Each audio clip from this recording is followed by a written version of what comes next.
Ooh, there you go, Lancer. There's a fancy looking one.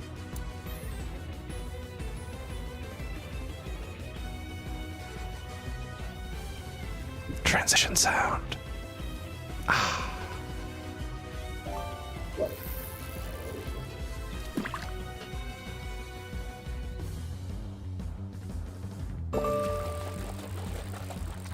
You didn't have a joke for the Emperor Angler angled angelfish? That's right, I got the sunglasses, and you know what? These ones are cool as fuck, because look, they're magnetic. They stick right onto the glasses. Look at that shit. It's amazing. Look at the things that it does. It ruins my camera. Ho ho! Let me tell you, clip-on sunglasses suck really bad. These glasses, I paid extra for these. They're from Pear, and they've got like the, they got like magnets in the front here, so they've got these little like toppers. Some are sunglasses, some are just like different looking frames. Bam! I look cool as heck. You did fished up a booze. Well done. Yeah, there's all sorts of stuff in a lake. Pollution exists. I hope you're excited. Because let me tell you, I've worked very hard on putting everything together for this Elite Four. It's gonna be a great time. Oh, nice. Sick job catching a soda can. Hell yeah. Also, wow, these sunglasses, very dark. Very effective, that's for sure. Like, I normally get some eye strain if I'm looking directly at my ring lights. I don't have that at all. It's great. Oh shit, look at you catching stuff. A jellyfish plushie? That's so cute! That's adorable! Wow! Boom, boom, boom. I'm so excited. I've been super nervous about this Elite Four. Like, you'll name him Jerry? Perfect. I have been super nervous about this Elite Four ever since I started Nuzlocking Renegade Platinum. Because it's a doozy. It's such an interesting and unique concept. Ooh, hold on. 3 exclamation points. Joel the Sturgeon? Incredible. I love it. Congratulations on catching Joel the Sturgeon. Heck yeah. But no, I've been nervous about this Elite Four ever since I started Renegade Platinum. I figured if anything was gonna stop me, it was gonna be the Elite Four. But now we're getting into it. What are you getting this time? Oh! I feel like that one took a little bit. I'm actually not sure if it's possible to fail on a fish catch. Nice mahi-mahi though. I didn't realize they looked so goofy up in the front. That very like square head. I didn't know that. I'm learning new stuff every day. So I have a lot that I have up ready for this. So I've got my team already laid out. I know what items I'm gonna give them. I might have to like actually double check and go back through all that kind of stuff, but I've got that information. I've got notes for all 4 members of the Elite Four. Because here's the thing, for those who don't know, for a refresher for everybody, when it comes to the Elite Four, all 4 members plus the champion have 4 different teams that they can select from at random. So when you're preparing for the Elite Four, you're not just going to build a team of 6 to figure out, okay, here's my 5 fights and I'll figure it out. You have to prep, essentially, if you really want to go for it, 20 possible teams. I have relatively solid prep work for the 4 members of the Elite Four. I've got lines set up for Flint and Lucian. And then for Cynthia, I was like, you know what? We'll figure it out. Hey, look at you getting the gummy worms. Well done. Good to see you, Grammy. I'm glad you made it in time to do some fishing. I kept it up a little extra just for you.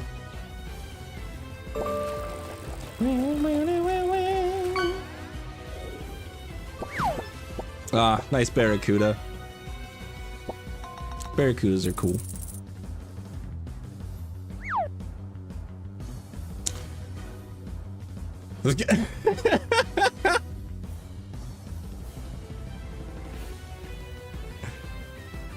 Ah!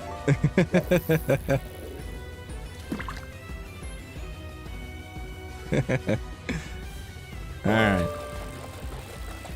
I'll let you all finish it out and then we're gonna jump into it.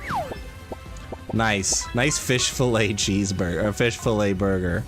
Well done. That sounds fantastic, actually. I would like one of those.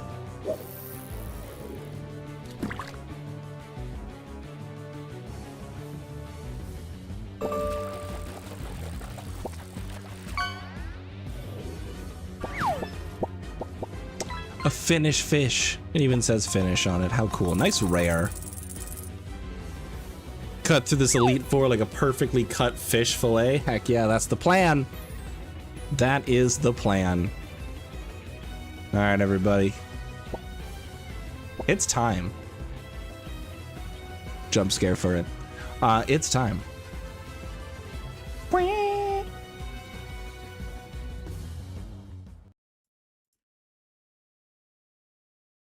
I'm so excited and so nervous at the same time.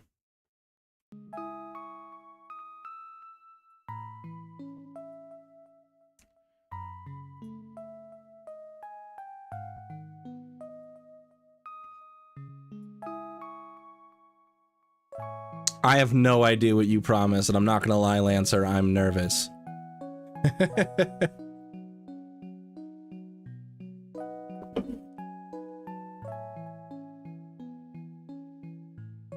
Alright, so let's talk about the team. So, I posted about it in the Discord, because I thought that might generate some excitement, and I think it did. But, it's not a good thing. Amazing. Hey, how's it going, Straylight? Welcome on in, my friend. Welcome to the Elite Four. So, we have, everybody on the team right now is level 75. So the way that level caps work throughout the run is you have level caps at every gym leader. Sometimes people will do intermediate level caps at various boss fights or rival fights throughout the run. I pretty much usually just do gym leader fights, but whatever. For the Elite Four, the way that it works is your level cap is set to the highest level of the Elite Four. So that means not counting the champion. So right now all my Pokemon are going in at level 75. Cynthia's team is full of level 77s, plus the level 78 Garchomp. So I did the experience pointing through the calculator instead of the PK hacks. So their stats actually are not messed up, which is cool. I looked into it and I did some reading on how it actually works. And that's a thing that I can do through the calculator itself, because the calculator for Renegade Platinum is honestly such a godsend. Hello? I'm gonna assume it's Mike Who? Mick3 Who? Everybody give a nice warm welcome to Mick. Or Mike. They're brand new. They had never been here before. Welcome on in. It's the time for the E4. We're just about to talk about the team. So we're doing, this is Renegade Platinum. This is a difficulty ROM hack about Platinum. Surprise. By Drayano, who's made a lot of different Pokemon ROM hacks. This was a lot of fun. Mike works for me. I thought I wasn't 100%, and I always err on the side of error. So we're prepping up for the Elite Four. I did a lot of work on this. I had to look at 20 different teams because every member of the Elite Four, including the champion, has 4 different teams that get picked from at random. And these are the 6 that I came up with. So we've got Air Fryer the Typhlosion. This guy, absolutely insane, has adaptability for the new ability in this game. So powers up those fire type moves. My plan with Air Fryer is just a lot of eruption. Just eruption as much as possible. We also have Ding Dong. Ding Dong the Garchomp. Garchomp is generally really good. Rough Skin inflicts damage on contact. I don't remember if that really comes into play much here in my plans, but I don't know. How did I manage to get the one away from leveling up? It's through the calculator that I use. So the calculator that I use, I can set it to where I am 1 experience point away. This way, no matter how much experience they get during the Elite Four, they will get a level up right away. It helps me kind of keep up with the curve, especially when it comes to Cynthia, who will still out-level me likely. But Ding Dong here, he's just going to be pumping out Earthquakes and Outrages and Extreme Speeds. I do have Swords Dance on here. If a situation were to arise, that Swords Dance becomes a viable option. And we can do some setup sweeping, which is fun. We have Halberd. Halberd has been a tried and true friend of this run. He's been super tanky. He's got the shell armor ability, so he cannot get crit. For those not as who haven't done as many Nuzlocks or might be a little newer to Nuzlocks, shell armor is probably one of the best abilities you can get, just because being able to ignore getting critically hit is so important, especially when it comes to a setup sweep. So I can now use Curse to increase my attack and defense a ton, and I don't have to worry about a critical hit cutting through all those defense boosts that I had. So Halberd being able to Curse sweep is going to be really important at a few key points for sure. Straylight, thank you so much. I've worked really hard to get here. It's been a lot of careful planning and hoping and getting really lucky. So... you know what the heck you're watching? Hey, you're watching this. You're watching exactly what you signed up for, nothing more and nothing less.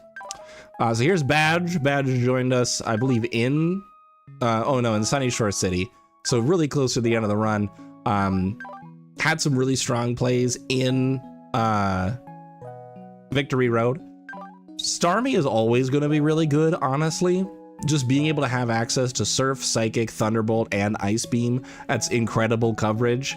Starmie is pretty much going to always be able to hit something for really good damage.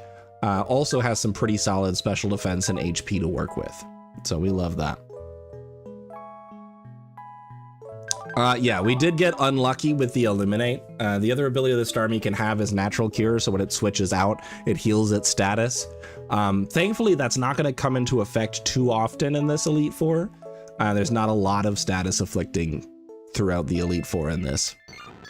Then we have Casino. Casino has kind of been killing it ever since we got her. Anytime I need to kind of break through a special attacker, Casino was always here for me. Almost maximum special defense, which is just huge. We had Seismic Toss, Shadow Ball, Protect, and Soft Boiled. I did raise the PP on Soft Boiled a bit, so we can make sure to have enough of those. Unfortunately, Gyarados did not make the cut. Gyarados is incredible. It's got a lot of good stats overall, very specially bulky, has Intimidate, which is also pretty critical, and can set up with Dragon Dance. But I put together this team of 6 and it was already really balanced, and I just didn't have a clean spot to put Gyarados into. So I'm sorry. Gyarados is really good and is probably used in a lot of E4 teams, just not this one. Illuminate is a passive ability for walking in the overworld. Yeah, and it really means nothing.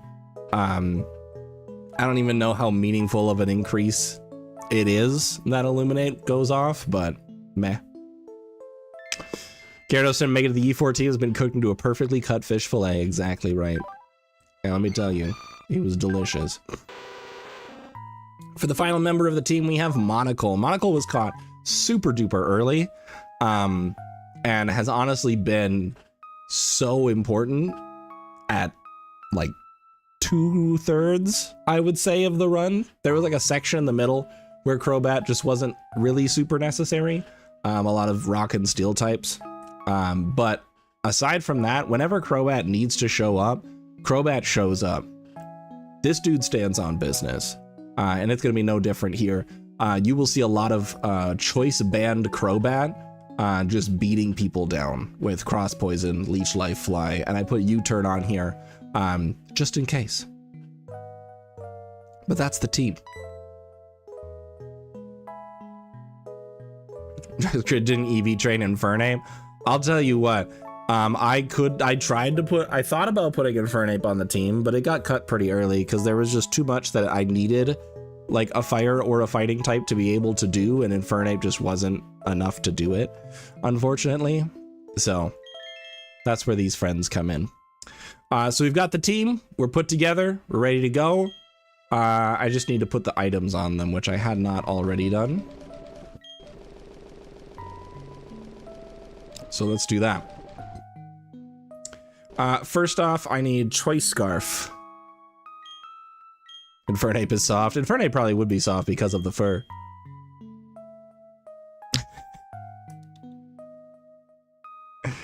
Crobat's one of your favorite Pokemon. I love Crobat. Crobat is also one of my... Crobat's like top 3 for sure. All right, then we're gonna put an experience share on Ding Dong here. So my plan for Aaron, like all members of the E4, they have 4 different random teams they can that they can choose between when I first talked to them. And I found out that Scarfed Typhlosion does in fact fully sweep all 4 of Aaron's teams. So it'll be a good experience to get some a good opportunity to get some experience on Garchomp, as I quite literally just sweep right through Aaron without a second thought. Choice Scarf is here because there's a couple opportunities where having that extra speed is required, because bug types have a lot of ground and rock type coverage options, and I just don't want to have to deal with that. But I can just go in, Eruption, and be totally fine.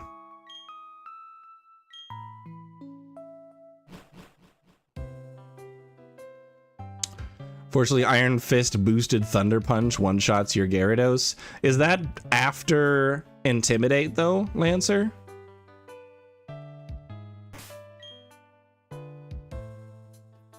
Because I'm not 100% sure. It might actually be. Iron Fist boosted Thunder Punch, especially if you give like a choice band. Very possible. But I could always just run Choice Scarf Gyarados and one-shot you with a bounce instead. Anyway, I'm not here to stir up trouble. I am also going to give a leftovers to Torterra and a leftovers to Casino. I'm gonna give a choice band to Monocle just in case that comes up. And I will give a Wise Glasses to Badge. You're running Choice Scarf too? Well, then I'm not sure if you have enough power with that Thunder Punch to kill after Intimidate.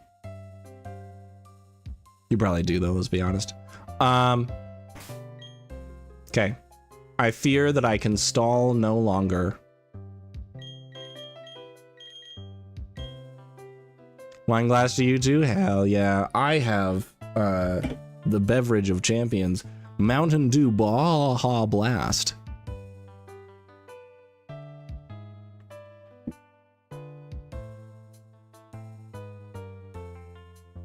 Did I check if the 2 times on Typho and Garch are the right ones? Oh, yeah, I was putting them on while I was talking. Air Fryer has a Choice Scarf. So Choice Scarf is gonna lock Air Fryer into only one move. Whatever move I use first, he's locked into it until he switches out. But it increases his speed by 50%. So he's fast as fuck, boy. Which is important because Eruption is a very powerful attack that deals considerably less damage the lower your HP is. So at max HP, it's got full 150 power, which with Stab, same type attack bonus, increasing by 50%. Yeah, fast fuck boy. So Stab increases Eruption by 50%, so that goes from 150 plus 75 to like 225. And then Adaptability increases it by another 1.5, or I think it just makes Stab 2 times instead. So that's 300 power coming out of Eruption. It's a lot. So it's a 300 power move, and then you got, and I'm going against bug types. So for bug types, if they're weak against it, that's a doubling power, so that's 600 power Eruption. If they're 2 times weak against it, it's actually 4 times. So it's 300 times 4, which is 1200 base power from Eruption. So yes, basically Air Fryer is going to be dealing enough damage to Aaron's Pokemon that it will just kill Aaron, and I can just move on. Wait, here's your signing out. Just wanted to check in. Hey, I appreciate you. Thank you so much for coming by. And I know for a lot of people it's pretty late. I wish I had other options, to stream a little bit earlier. But I do what I can, and I appreciate you for being here. Have a wonderful night. Thanks for coming. 6 a.m. Yeah, that's right. You're across the pond. Yeah, I'm just gonna kill Aaron in real life. Yeah, unfortunately, the power of my Eruption will actually kill the programmer responsible for creating Aaron's team. And that's... is what it is. It's only 9 p.m. here. Well, it's only 8:53 p.m. here, so I don't know what you're on about, Lancer. That's not how time zones work. I've delayed long enough. We're starting the Elite Four. Here we go. I've got the sunglasses on because it makes me feel cool.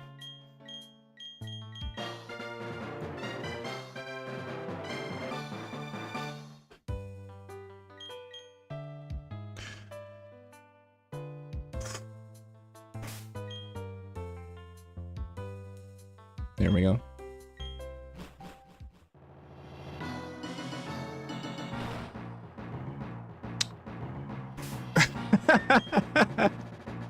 Oh, also another thing, I had the spare cash in the game, so I got stocked up on full restores and full heals.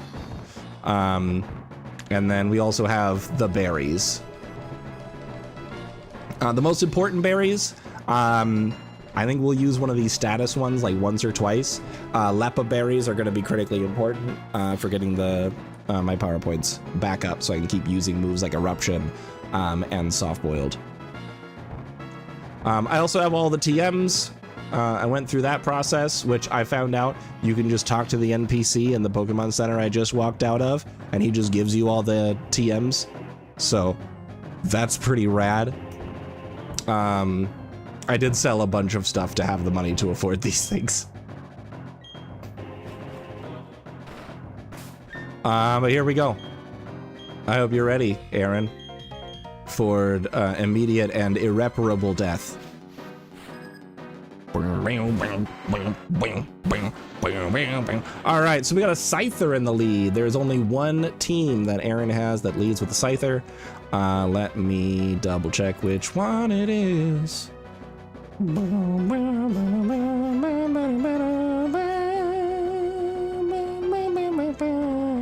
All right, so Aaron leading with a Scyther. That means we have a Scyther with a Yanmega, a Wise Glasses Yanmega, an Expert Belt Pinsir, a Life Orb Scizor, a White Herb Flygon, because in this game Flygon is Bug Dragon, not Ground Dragon, and then Drapion with Scope Lens.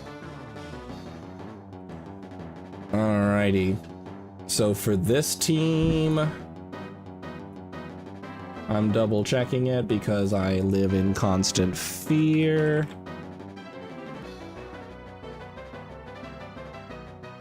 Yeah, okay.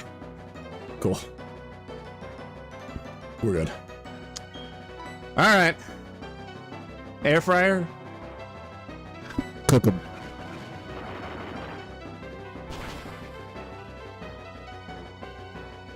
Douse Drive Genesect? God. That sounds like a nightmare.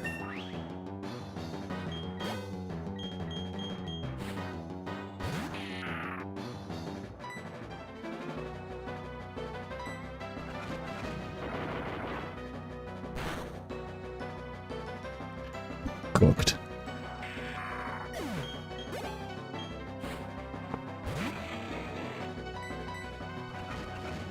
Drapion has always bothered me because, like, it starts off as a bug poison, it evolves because of poison dark, but I feel like it shouldn't have.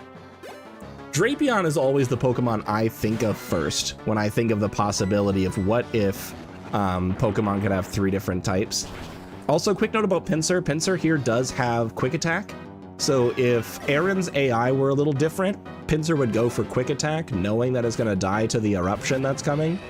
And if Aaron's AI were able to go for Quick Attack there, I would be in a much nastier position in this fight.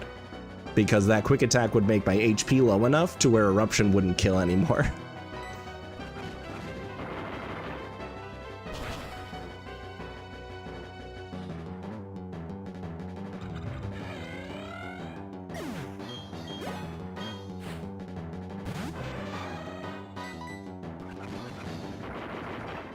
Yeah, Eruption is great.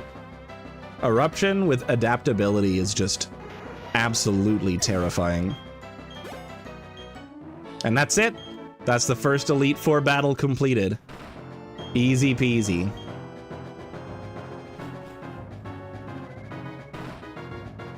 Absolutely cooked him. Melted the poor man. And now we use a Alepa Berry to restore those 6 uses of Eruption. All right, so next up is Bertha. Got distracted by the battle. Hey, I mean, you do what you need to do. If you want to hang out, you hang out. If you need to go to bed, go to bed. I believe in you to be able to make the right decision.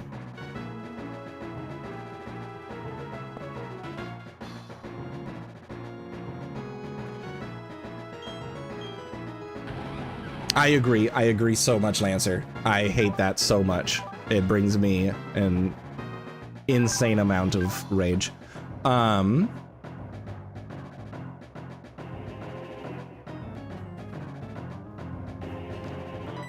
Okay, so one thing that I need to do really quick before I start the Bertha fight is I need to use one of the TMs that I have.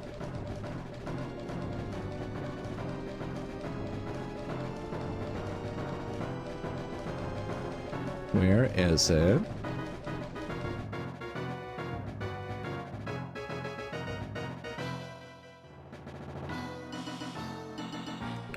Stealth Rock.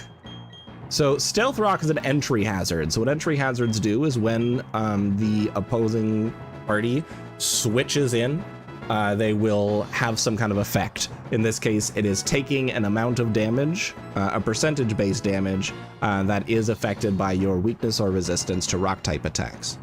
I do, in fact, need this on here because of Bertha's teams. Hi, Mom. No worries at all. The only thing that you missed was me absolutely lighting a poor man on fire so that I could steal his paycheck.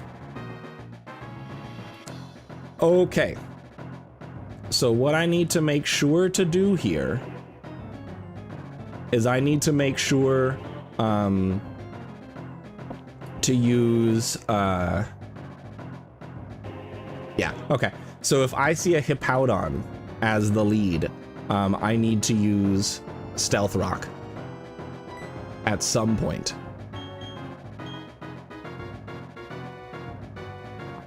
Only one female Pokemon on the team? I don't know what to tell you.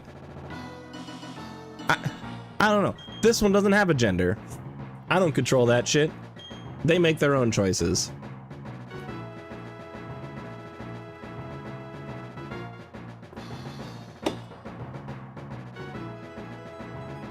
At any rate. So Halberd here has the Shell Armor, which, as a reminder, Shell Armor protects me from getting critically hit. So when I'm boosting my attack and defense with Curse, they aren't able to get a critical hit and then just cut right through all of those delicious defense boosts that I got. And Stealth Rock is important because if I get a Hippowdon lead, one of Bertha's 2 Hippowdon lead teams has a Camerupt. Camerupt will absolutely tear me apart if I don't Stealth Rock him first, because he has a Focus Sash. Focus Sash makes it to where if you're at full health, if you get knocked, if you get one shot, it's gonna leave you at 1 HP instead. And that becomes a huge problem for me. So Focus Sash gets broken by the Stealth Rock and we're in business.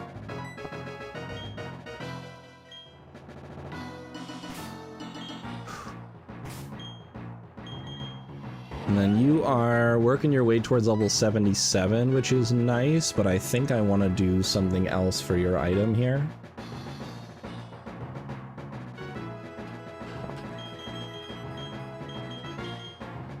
I think I'm going to give you... We'll do a life orb on you. That works. Okay, and then here we go. NB rep, that's more rep. Non-binary, that's more rep than your... Yeeks. Alright, Bertha, what do you got? Alright, it is a Hippowdon lead.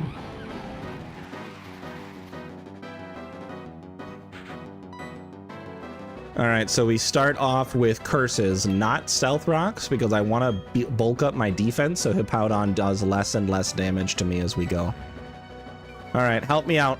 We are now at +1.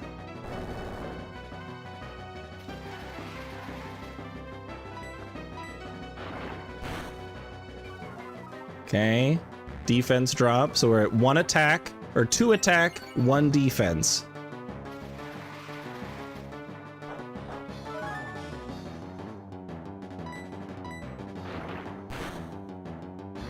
Okay. 3 attack, 2 defense.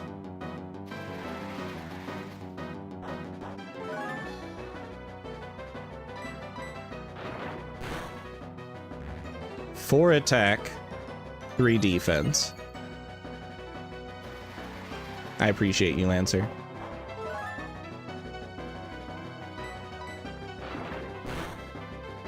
Five attack, 4 defense.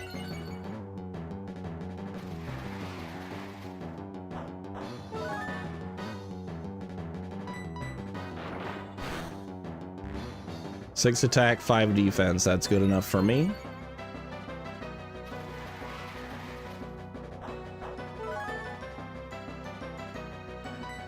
So it caps out at 6 boosts. So if I use Curse again, it's not going to change my attack. It's only going to boost my defense by a little bit. And I think we're good. I'm just going to go for the Stealth Rock, which may or may not end up being helpful. But I think either way it actually is helpful because Golem has a Focus Sash in this, so here we go. Let's see what happens. +6 attack, Seed Bomb. This absolutely kills.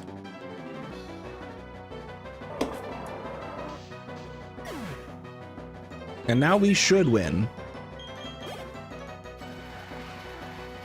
Mom, to answer your question, now that I'm not having to pay attention to numbers so much, there is a level cap. So the level cap when it comes to Elite Four is based on the highest level of the Elite Four. So the 4th Elite Four member highest level is 75. So that was the cap that I went in with, because the idea is that you'll be gaining experience over the course of the Elite Four. So when you get to the champion, who is a little bit higher level, you'll be kind of matching with them. Otherwise, you just overlevel the whole thing and it's too much. Gliscor is ground flying, so this is a neutral hit instead. I don't really care because I am in fact at +6 attack.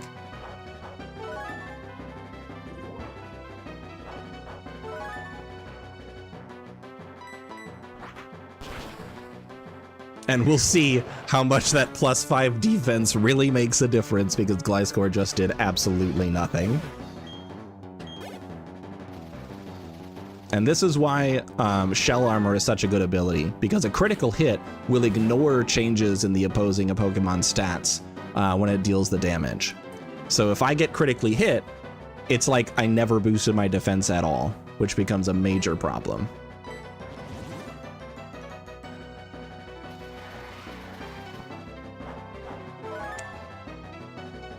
All right, this bounce is still gonna do nothing. Yeah, so we're good.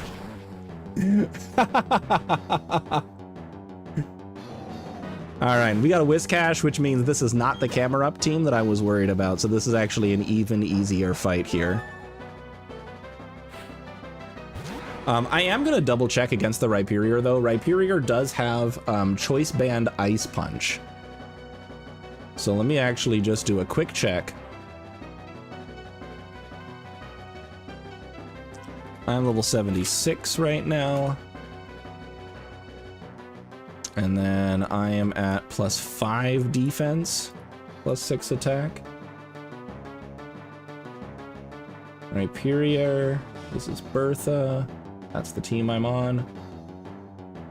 Okay, we are in fact, as I suspected, totally fine. Ice Punch does maximum 40%. As long as I don't get flinched or frozen here. All right, we're good.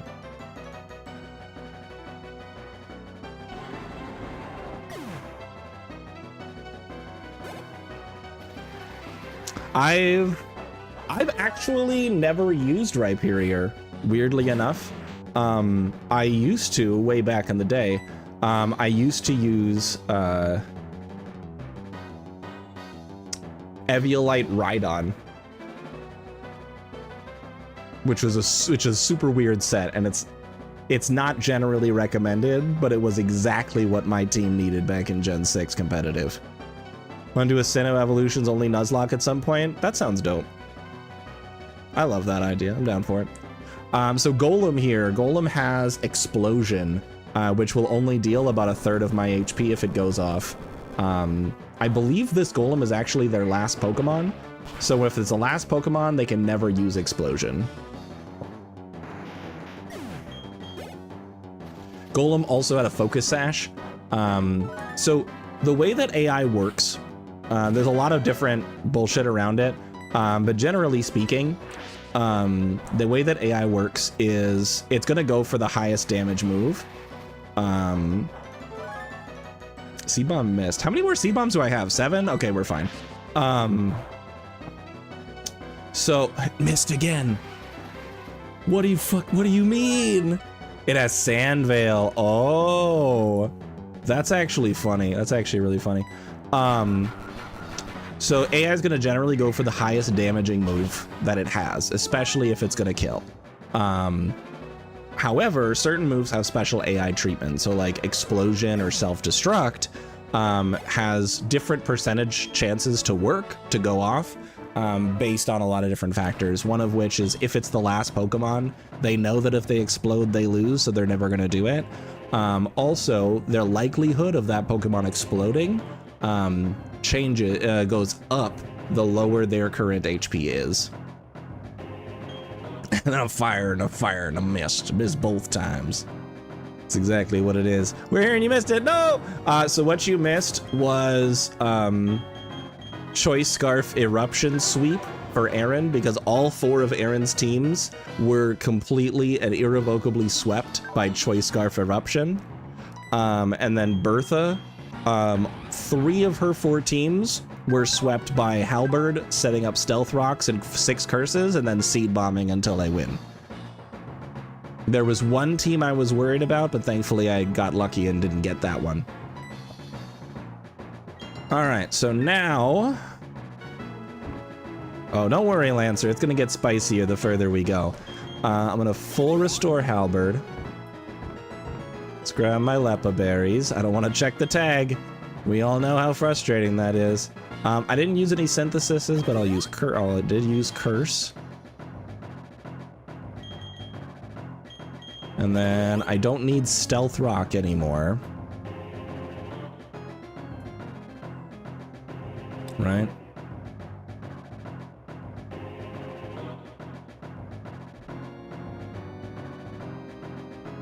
Let's check in the abilities on the end. There's a couple focus ashes, but I don't think I'm ever actually gonna bring out Torterra, to be entirely honest.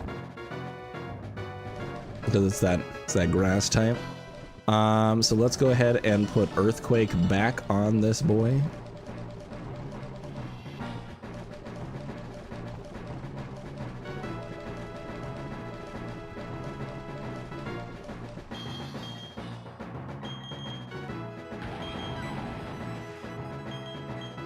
There we go. All right, so now we are moving on to Flint, our third Elite Four member already. But the further we go, the spicier it gets. And speaking of spicy, here's Flint.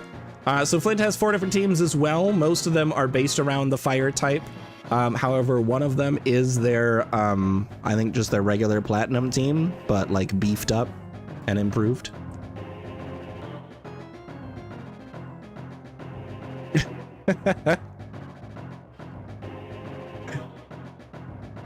That's one way to approach it, Lancer. All right, so for Flint, no matter what, we're going to be leading with Garchomp with a Scarf.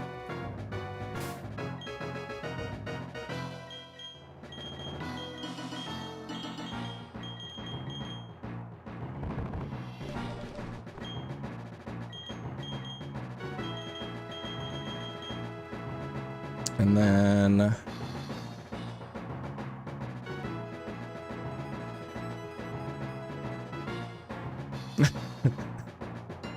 that is the vibe that I got from that Lancer. It was the battle shonen objectively bad takes. We're gonna go, let's go Expert Belt on Air Fryer just in case I have to come in for an Earth Power. Which in that case, actually, I'm gonna just give you, well, no, because I'm gonna give, whoops, Specs to Badge. All right, and we're good. You got your Earthquake, right? Yeah, you're good. You've got Earth Power. You've got your moves. How's it going? We're killing it. The first two Elite Four members went exactly as planned. Typhlosion sweep and then Torterra sweep. And now we're on Flint. Flint is when things start to get potentially a little bit spicier. Lucian gets a little messy, and then Cynthia is a state of we should be able to do it. So we'll see how things go. Things are probably getting a little bit spicier as we go. All right, we're going in.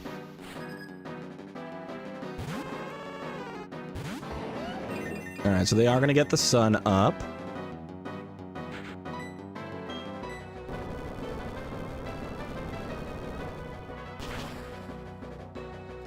I did give myself the mirror on sunglasses so that I could look cooler for the Elite Four.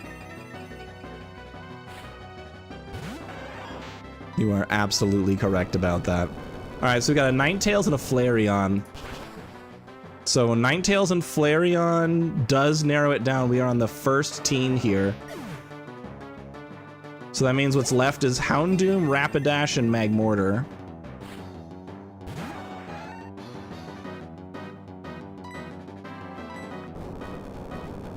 And thankfully, this is actually one of the easier teams. Critical hit was not necessary, but I appreciate the energy, Ding Dong. You're doing great, buddy. He could have had his Diamond and Pearl team.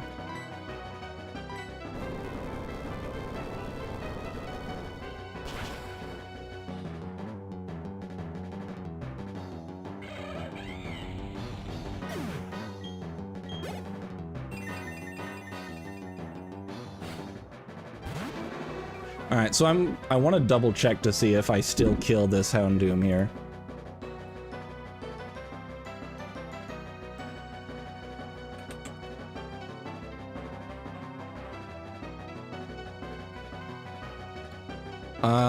Through the Intimidate, Earthquake does in fact kill. And because of Choice Scarf, I might outspeed. Oh, I outspeed by 3 points.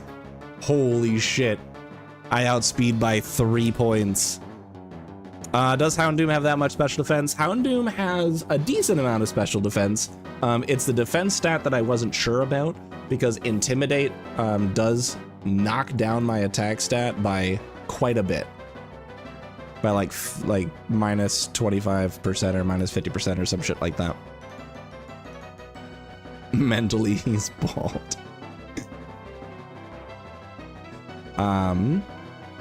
Cool. But yeah, so I actually outspeed this Houndoom by only 3 points. So if I didn't outspeed this Houndoom, I'd have to start figuring out switching strats, but because I'm fast as fuck boy, I can just EQ and win. Beautiful. And now I'm a level 77 ding dong.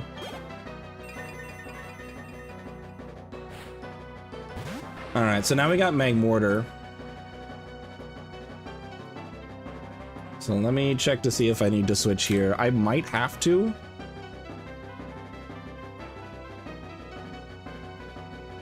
Yeah, it is a roll. Oh, but wait, I don't have to. Because nothing that Magmortar can do can actually two-shot me. The highest damage is Solar Beam, which does less than half at maximum roll, which means even on a crit, I survive that shit. So we just stay in an Earthquake, and maybe I kill him in one hit, maybe I don't, but it doesn't matter. Incredible Garchomp. What a champion. What a crit! What a crit! Let's go! Ho ho! Alright, wow. 3 fights in, 3 easy sweeps. No switches required. It's just choice item sweeping.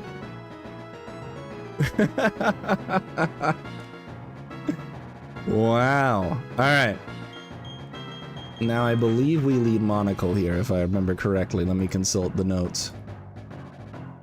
Yeah, so it's Banded Crobat is the lead.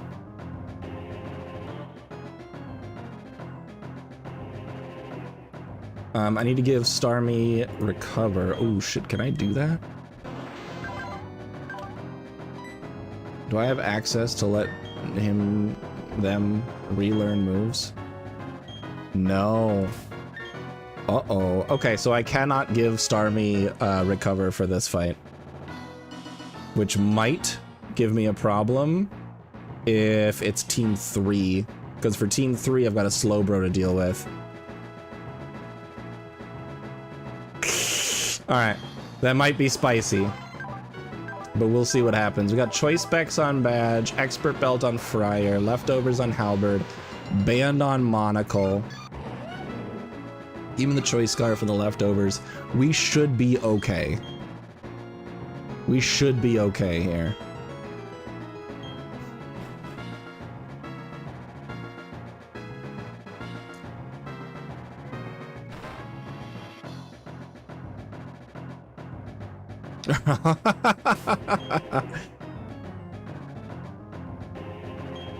Thank you, Straylight. I forgot to Lepa. That's huge. I checked the tag again.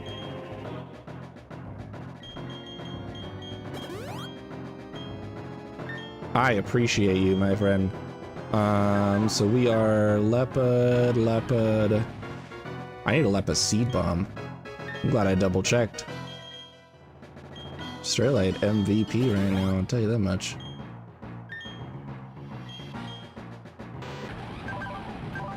So you're set. You're set. You are set. We're good to go. Me when I buy a match, yeah. Me when I'm looking at any type of plant. How's it going, Lucian?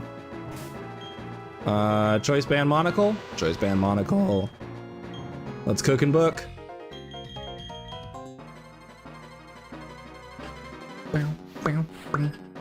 Alright, let's see what you're leading. You're leading Hypno, which I think is the most awkward lead. Oh, this is Team 3! Lancer, do your thing. You promised. This is, in fact, Team 3. This is a very bulky team. We have a Hypno, Slowbro, Gardevoir, Jinx, Bronzong, and Gallade.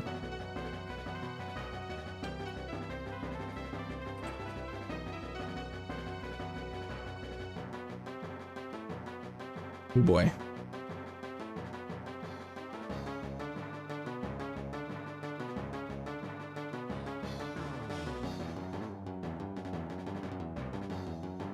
All right, so I think for this,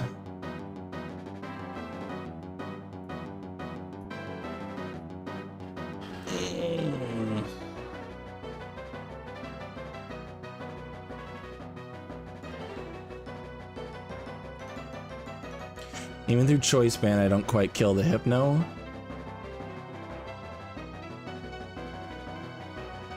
I think we just have to do our best. Wait a minute.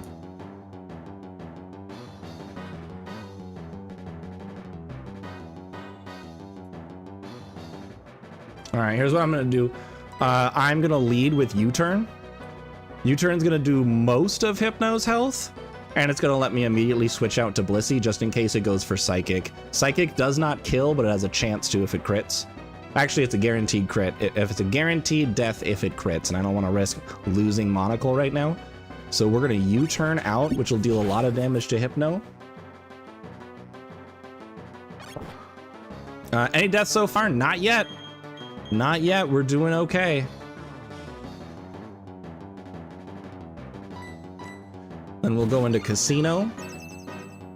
Okay, it's got a light screen up. We can go for Seismic Toss here. Psychic's gonna do fuck all.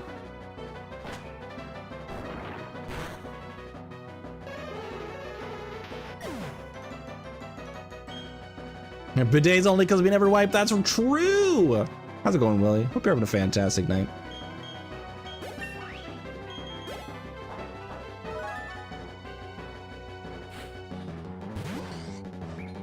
All right, so for the Gallade here is gonna want to go. It is close combat only. It is exclusively close combat, which is actually amazing because that means I can switch in Crobat and get Crobat back online.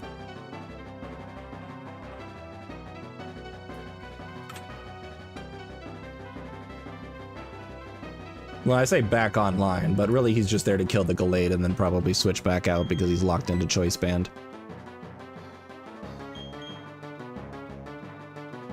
Because yeah, close combat is doing like absolutely nothing.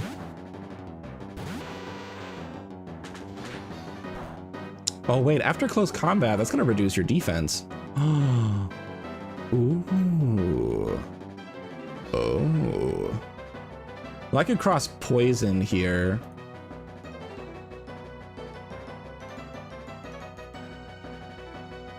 Oh, cross poison is enough to kill actually. And I definitely outspeed here, so yeah, I can get a cheeky double kill here. Right, because I'm not losing my mind. Because of the minus defense that he just got from that close combat. Yeah, cross poison definitely kills.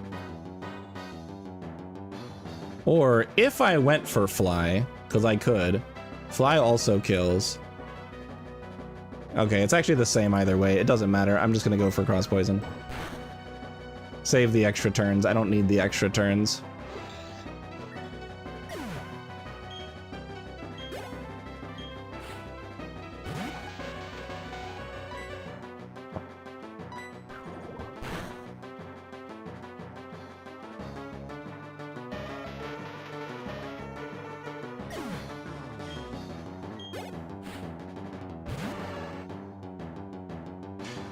Okay, so Slowbro here has Psychic Scald, Flamethrower, and Slack Off.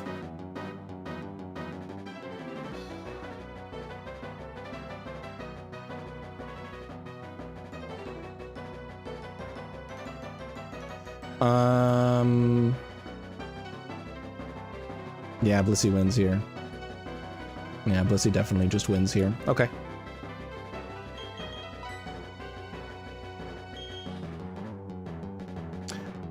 Well, maybe because of Slack Off existing.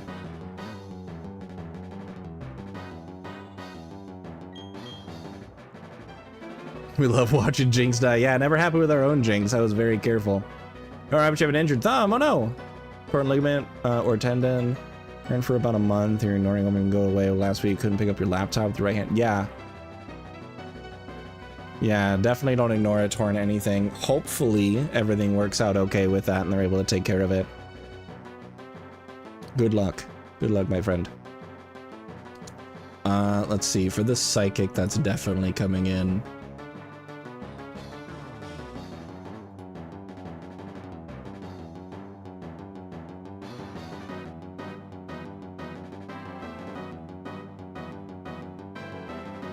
Ooh. Oh my god, it's Torterra. It's actually Torterra. Psychic deal. Well, actually, no, wait, no. No. There's Flamethrower.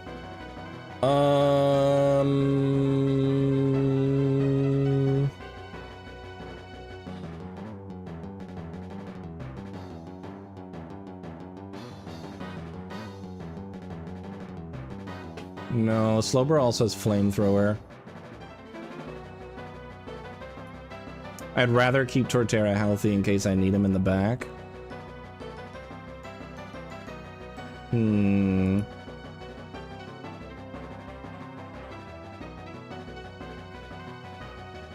Let's see, hold on. What item did I switch you to? An expert belt? Nah, that's not gonna cut it.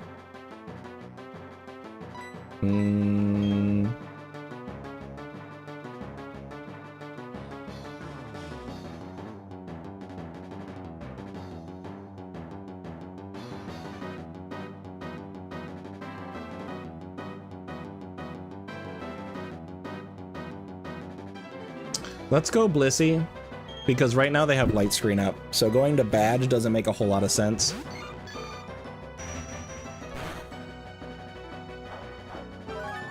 And look at that.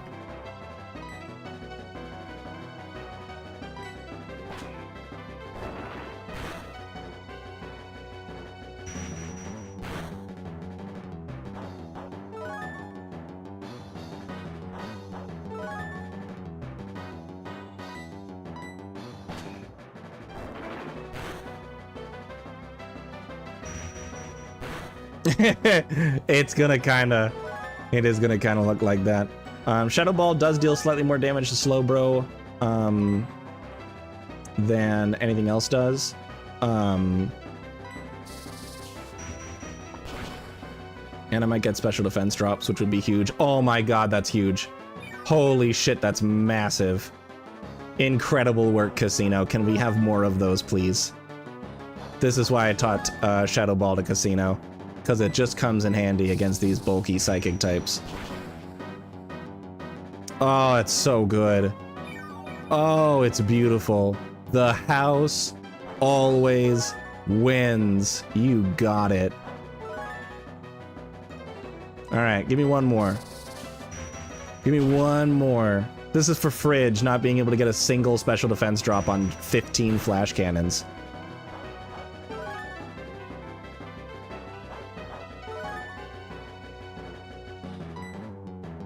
Alright, we'll go for Seismic Toss.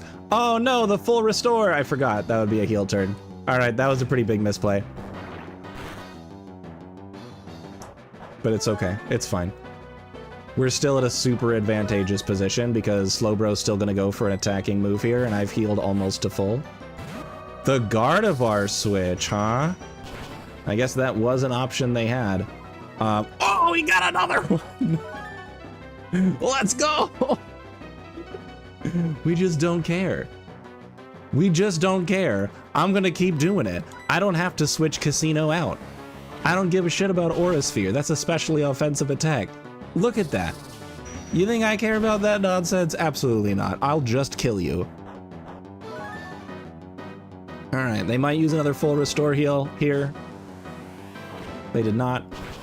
That's just a dead Gardevoir then. Beautiful. Beautiful work. Alright, it's gonna be Bronzong coming in next. Who does have Earthquake, and that can hurt. I don't know if they're gonna go for it though.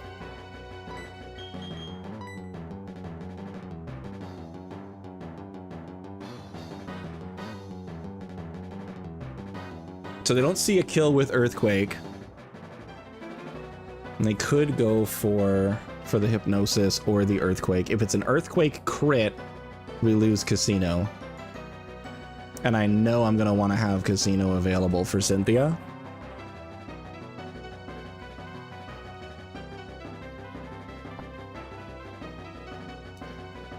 I'll just kill you.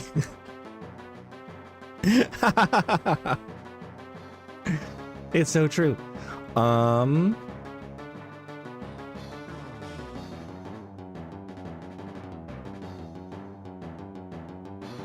right, here's the genius play. Because I don't know what he's gonna do. Do I need Crobat? Oh, I do want Crobat actually.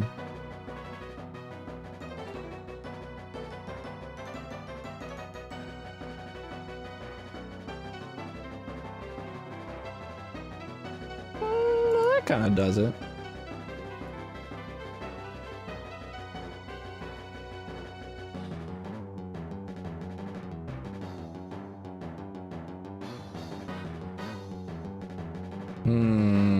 Yeah, it's kind of a sticky spot. I want to find a way to whittle this guy down, but I don't have a ton of amazing options because of the fact that this thing has Hypnosis.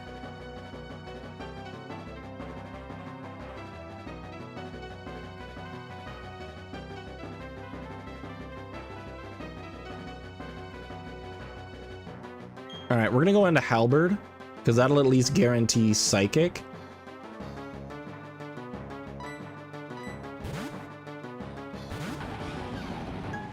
Okay, so Bronzong's put him to sleep.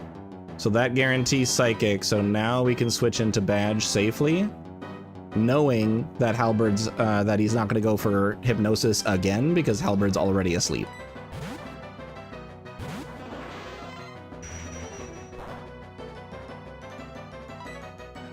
And then we just go for Surf here because it's neutral damage. I'm not gonna be able to kill this Bronzong in one hit. Oh my god. Oh my god, the Hypnosis landing 2 times in a row. I do have some turns to play around with here. So we'll see if Badge can wake up.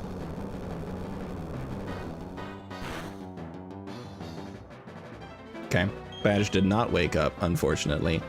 This Bronzong is about 50%. Which means I rolled minimum damage. So into an Earthquake.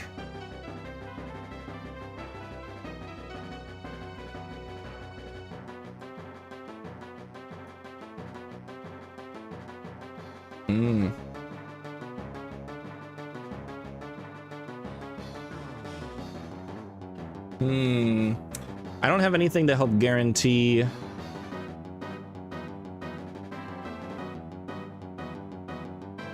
a favorable move here. I'll tell you what, I can go into Crobat and U-turn the fuck out. This is actually incredible. Okay, we're actually totally fine. I hope you guys are ready for this. So it's gonna go for Earthquake again this turn because it's the highest damaging move, and because I'm asleep. So we go into Monocle. Monocle's immune to Earthquake, and then I just U-turn back out. I outspeed this thing. So we just U-turn. We know it's gonna go for Psychic here because I'm pretty sure Psychic kills. Psychic doesn't kill, but it's either gonna use Psychic or Hypnosis, so we just go back into the sleeping thing. It did go for Hypnosis because that's his favorite thing to do. It's gonna go for Earthquake again, so I'm gonna do it again. Oh shit. Okay.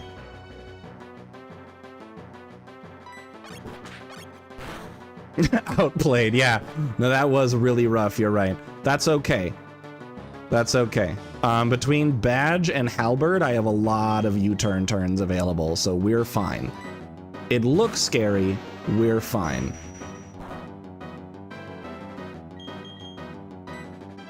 Okay, it's gonna go for Earthquake because it sees that it kills.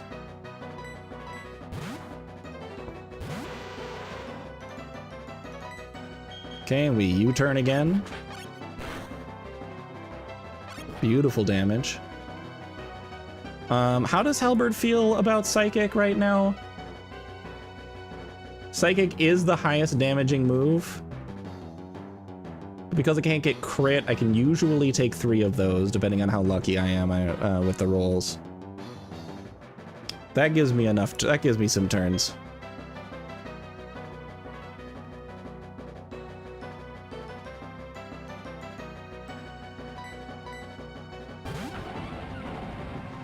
Okay, there's the Psychic.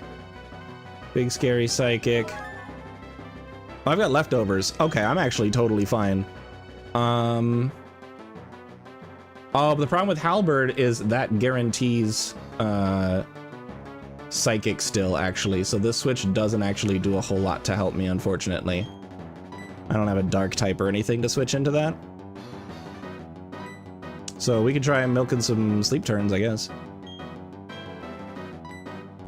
Halberd's fast asleep.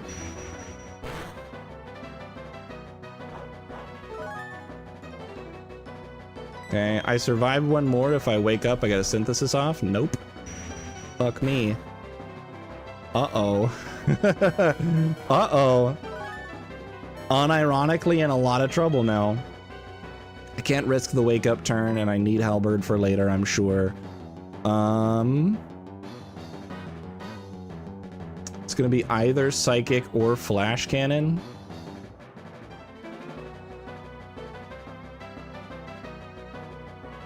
With being either Psychic or Flash Cannon. Both options are fine against Typhlosion, and I can kill with Flamethrower.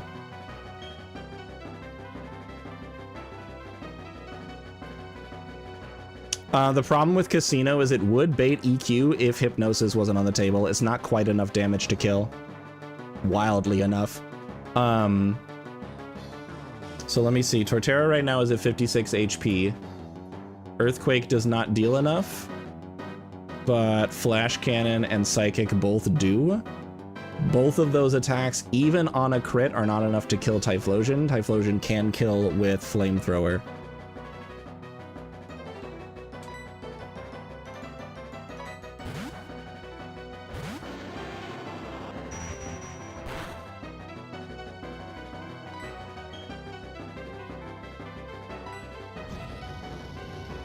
Okay. We get rid of the Bronzong.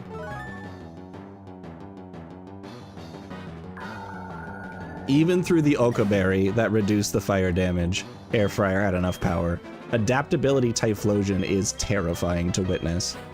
We have a Slowbro now, though, that is at full HP, and I am in a lot of trouble because these are my Slowbro counters. Alright, let's think this through before we do anything rash. So I am locked into Flamethrower right now. Well, am I? I think I am. We have a Casino. Slowbro also... No, Slowbro does not have Hypnosis, so never mind.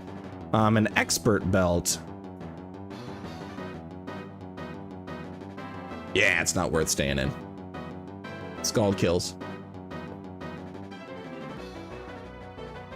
So yeah, we just go to Blissey.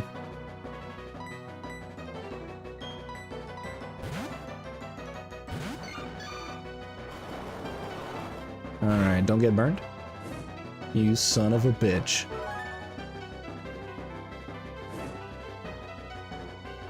It's fine.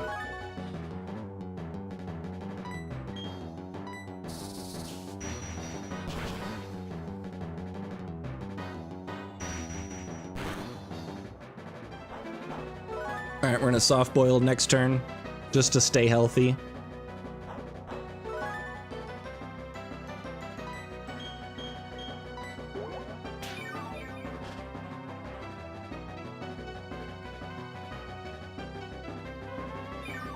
And they will also heal up, that's fine.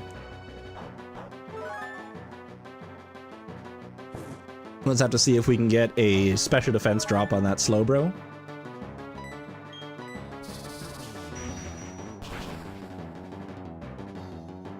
Not this time.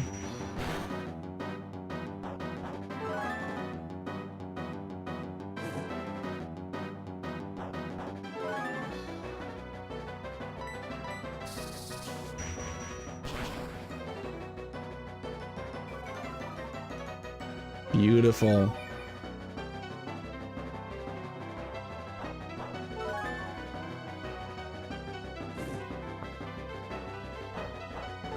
Fridge is being avenged. Damn right. Okay. Yeah, let's go. That's 2. We're cooking. And we outspeed, so now we just kill.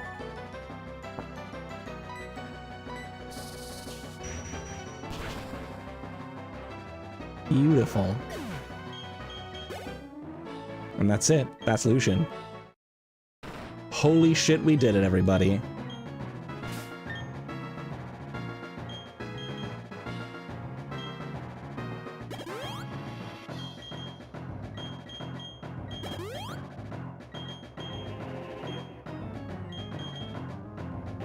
All right.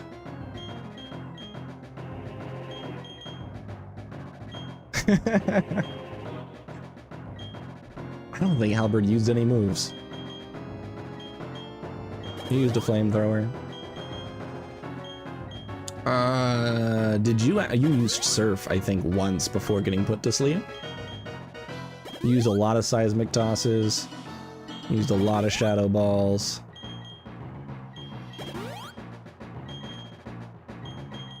Used a soft boiled at one point.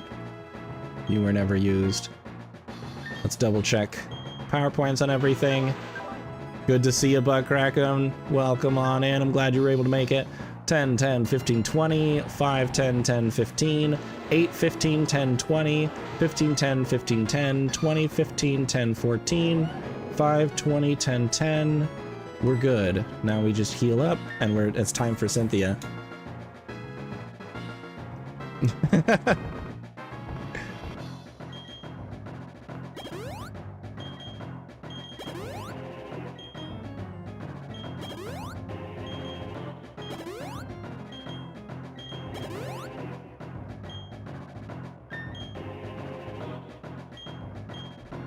Okay, choice band monocle is the way to go. Leftovers halberd. For air fryer, I don't know if I'm gonna switch him out. I think expert belt might still just be the way to go for him. The other got choice specs, leftovers, choice scarf. Lucianosaurus, nice. Aren't we all?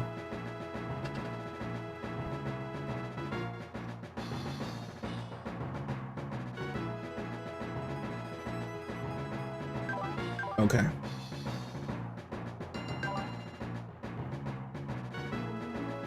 So we're now on the Cynthia fight. Now, fun fact about the Cynthia fight is I actually haven't really prepped it. I just know that Crobat lead is the way to go. Because Crobat lead can one-shot 3 of the 4 lead options that Cynthia has, and that's just good.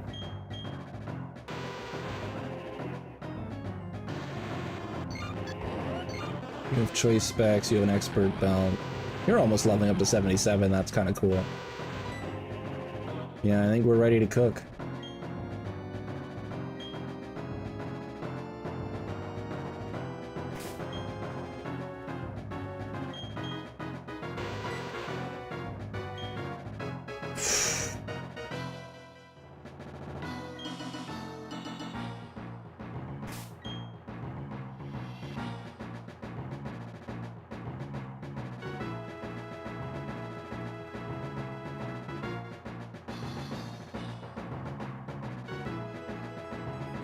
I'm checking to see if I've got any focus sashes to worry about. I don't think so.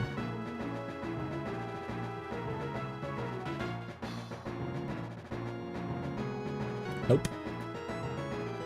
Any TMs still need to be used? Nope. We are set. I've got the most... I've got the moves that I need across the board here. I'm so glad I went with U-turn. It was kind of a last-second choice.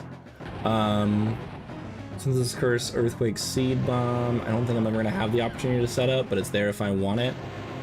Expert Belt on Air Fryer because the choice specs is there and the choice Scarf is here, which means Swords Dance isn't really going to be used. So I might consider a different option for Ding Dong.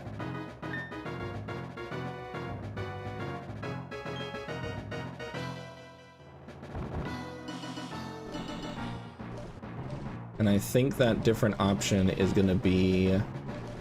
Oh, I can't. I was going to teach it Ironhead. But there isn't a TM for Ironhead.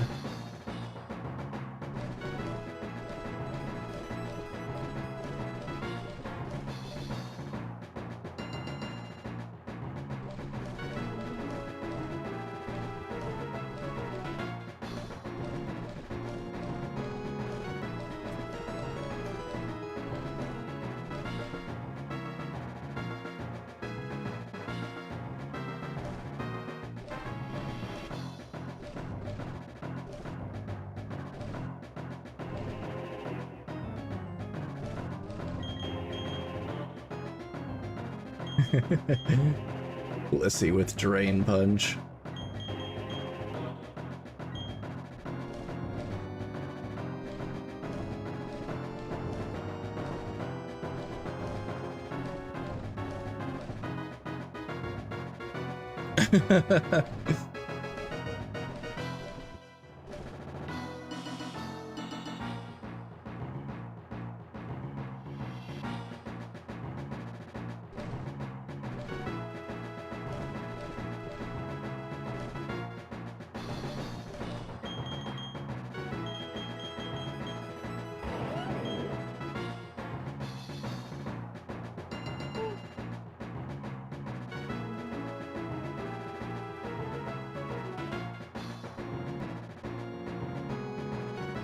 Yeah, I mean, I'm going with Choice Scarf.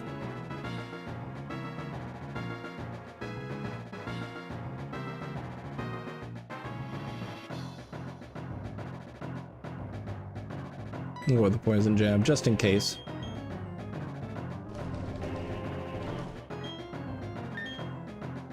Okay.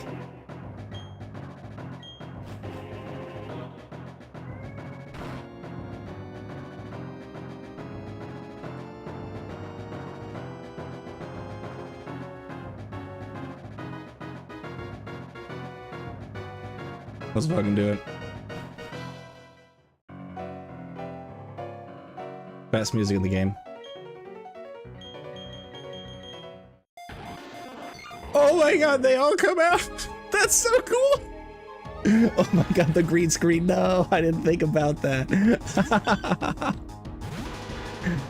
Hey, welcome on in. Everybody have a nice warm welcome to Aloe. Good to see you. Welcome to the final battle of Renegade Platinum. Oh, wasn't that so cool that all the Pokemon came out? Damn. Cross Poison kills. We do love a Choice Band Monocle. So this is Clefable. This is Team 4.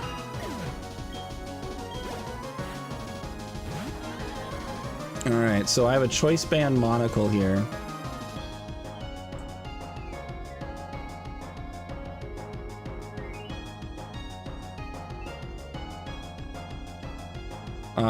Cross Poison is a chance to kill.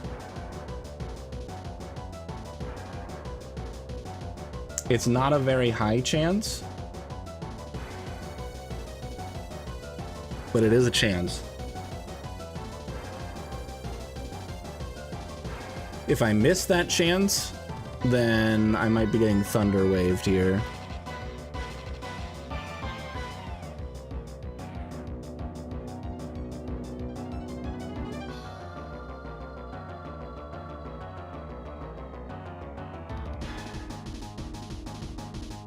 Alright, hold on, I'm cooking. Hold on, I'm cooking.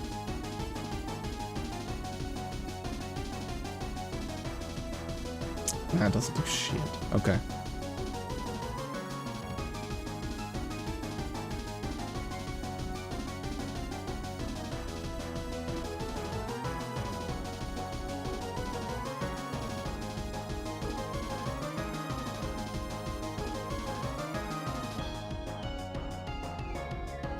Okay, if I can kill here, actually, then I also kill the Milotic that's coming up right after.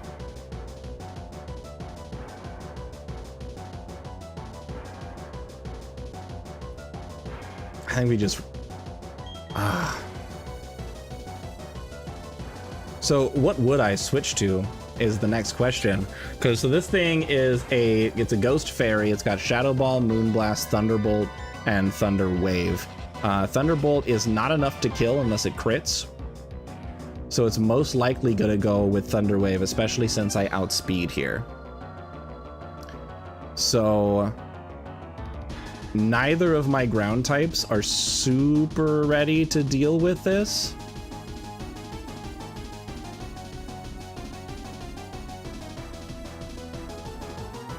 And ground types being immune to Thunder Wave. I do have Blissey, who has Natural Cure and the ability to heal.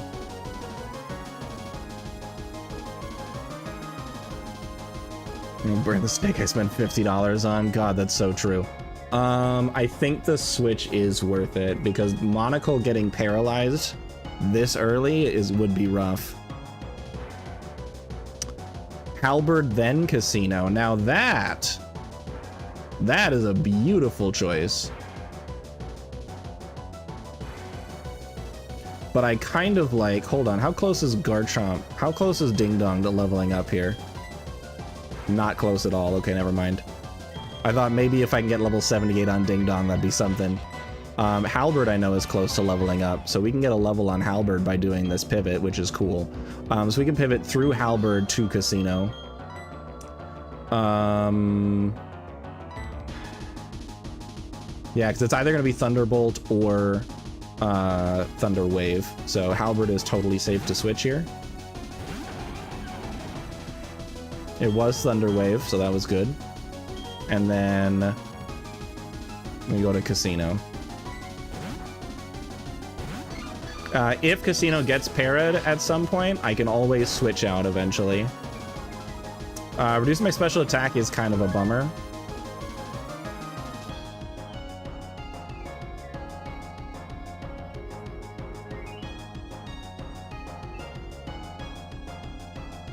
It actually does not decrease my damage by too much.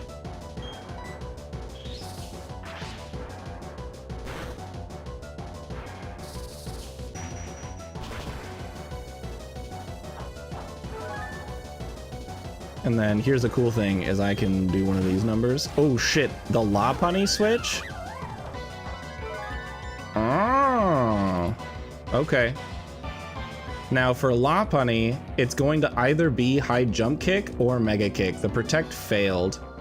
So here's what I'm gonna do. Here's the ultimate thing. I Protect here. If it's High Jump Kick, then Lopunny just dies.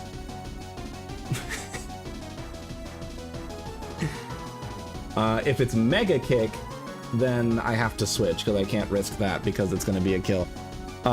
So I Protect here, and we see if Lopunny just kills herself. No, it's Mega Kick. That's so unlucky. Oh, it would have been. It would have been so funny. Okay, so at this point now we got to figure out who we switch in. So it's going to be either High Jump Kick or Mega Kick.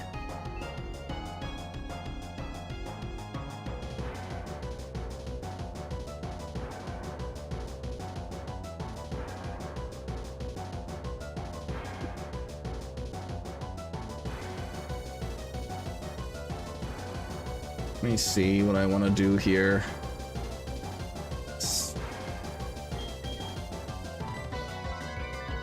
Well, Mega Kick is normal, so that's going to deal a lot of damage to Monocle. What I'm checking, so Badge is level 76 right now with choice specs on. It's not enough to outspeed the Lopunny, and Mega Kick will definitely kill the Ice Punch into Mega Kick. Because I'm thinking if we go Torterra, who can tank the hit from High Jump Kick or Mega Kick, so it can't get crit.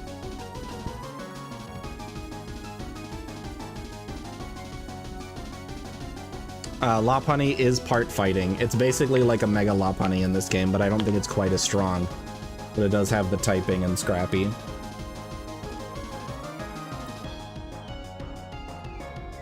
Psychic is enough to kill from Starmie, but the problem is that Mega Kick kills.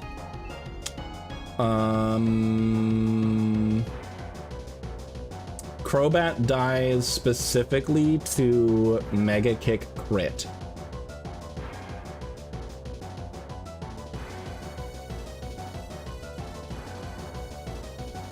I can let someone die, but I have to think about who do I not really need as much for the rest of the fight, and having a fast Crobat who can deal a shit ton of damage is really important, because this team is a lot of fairy types and a lot of grass types.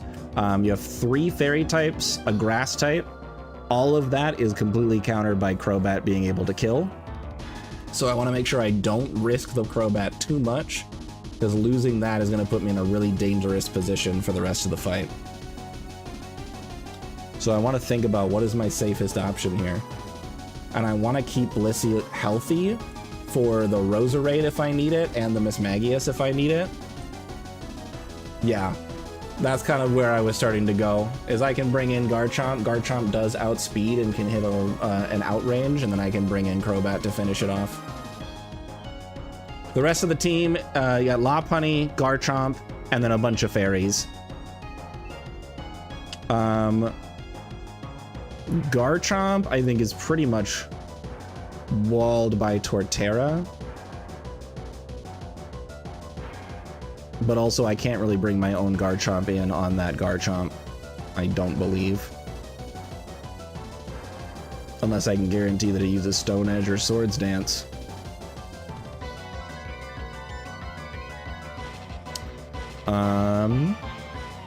But I've also got Badge.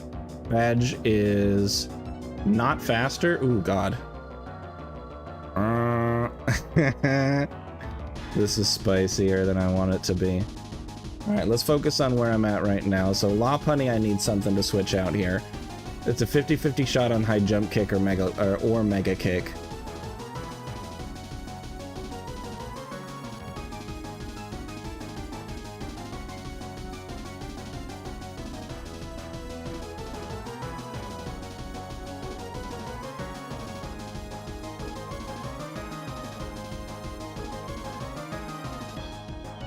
I think we go Crobat and just hope that I don't die.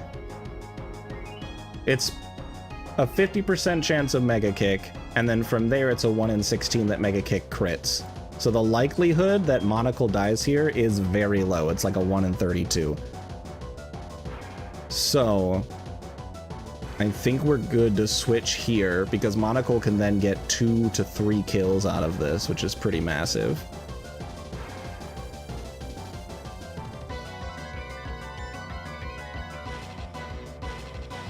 I'm going for it. Fuck it. Fuck it, we ball. It's the champion fight. Let's see what happens. It is high jump kick. We were lucky.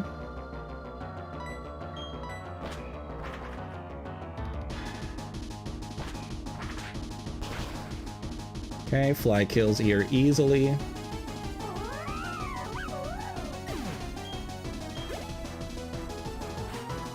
We got Mismagius. Mismagius comes in. I very much so outspeed here.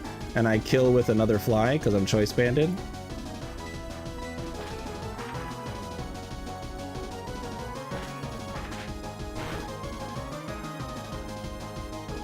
Easy. Then we have Milotic. So Crobat can kill Milotic with a cross poison here, but is at risk getting hit with a big old ice beam right now. So what can I switch in safely through an ice beam?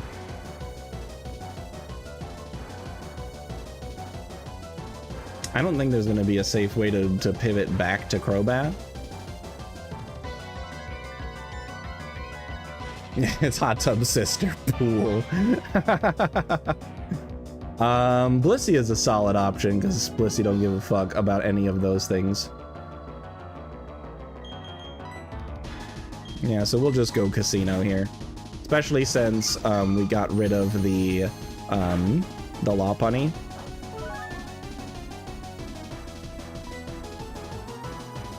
All right, and then yeah, we're dealing a lot of damage with Seismic Toss.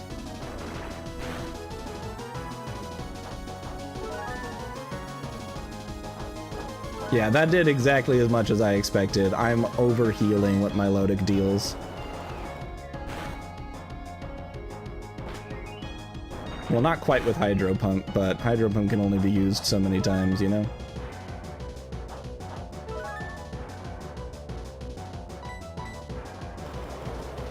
This is why a lot of Nuzlockers actually ban Blissey, because just look at it. Alright, I'm actually going to use Shadow Ball here because I want to try to get Milotic lower without actually... Oh shit, that's right, it has rest. Alright, are we lowering special defense? We'll see what happens. Oh. Alright, so Milotic does have Sleep Talk here. So we'll see what it gets on Sleep Talks.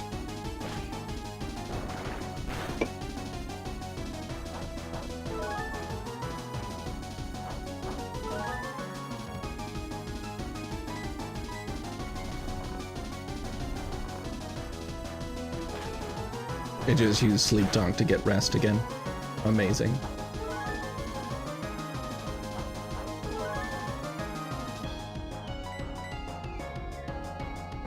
They use Sleep Talk on the wake up turn? That is good information to get. All right, here's what I'm thinking. This is a rest turn. This is absolutely a rest turn.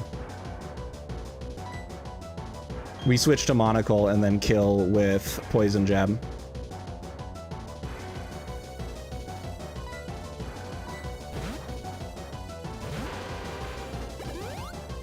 Cool, that works too. It was either a rest turn or a heal turn. Poison Jab kill, or Cross Poison, excuse me, kills here because of Band and because Milotic is part fairy in this game.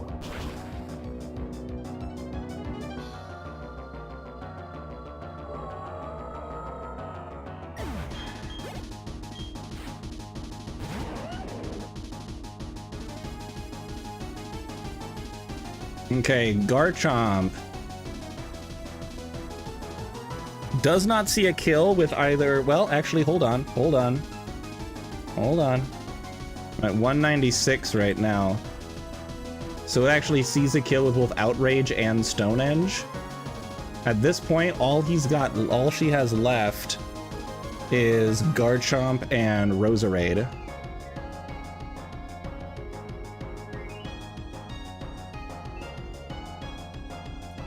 So I think we stay in. I can still cross poison. It doesn't actually deal very much damage at all, looking at it. But I think we got to get some damage in because there's a chance that Cynthia goes for the Swords Dance instead.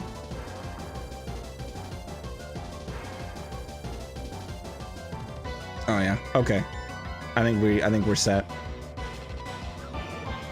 I think we're absolutely set. Stone Edge missed. Scarf Outrage does kill, which is kind of my plan. See you later, Monocle. Huge 07 in the chat, please, for Monocle, who was an absolute godsend for the entirety of this run. Love that man. Incredible work. We now switch into Ding Dong. Ding Dong. Kill the imposter. Oh my god, the 007 in Monocle's name. Incredible. And now, Ding Dong. Do it to him. Come on, maximum roll kills. Only maximum roll, please. No! That's okay, we live this shit. We don't give a fuck. We are confused. Ding Dong, do it again. Come on. Come on, Ding Dong. Come on, Ding Dong. No, Ding Dong. Come on, Ding Dong. Snapped out of confusion. Maximum roll. You've got to do it. Do it for the fans. Oh, a worse roll this time. That's okay. That's okay. Dazzling Gleam goes through. And then I'm going to finish this shit how it started. This Elite Four started with a sweep of Air Fryer using Overheat until Aaron was ashes and the rest of the team swept him up as we go. And I'm gonna finish this with Air Fryer using Overheat one last time. Because it doesn't fucking matter. Or Eruption, sorry. I don't care about your crits. I resist that shit. And we win. We are officially Renegade Platinum champion. Woo! Let's fucking go, baby. Whoa. Yahoo. Only 610. I mean, Peachell's on what? Like his third attempt of Renegade Platinum because he's doing the whole Drayano gauntlet? And on his first attempt, he made it all the way to Cynthia. But he played a little fast and loose in Victory Road and lost too much, so he wasn't able to team build enough to get past Cynthia. But it was real fucking close on his first attempt. Oh my gosh, we did it. What a run. So, like, half of the Elite Four was just a single Mon sweep. And then Flint actually was also a single Mon sweep because I got really lucky with the team choice. And then finishing it off with Lucian, or whatever you want to pronounce his name, Lancer. Going with just having to go around all over the place to figure it out. And then Cynthia was wildly unprepped.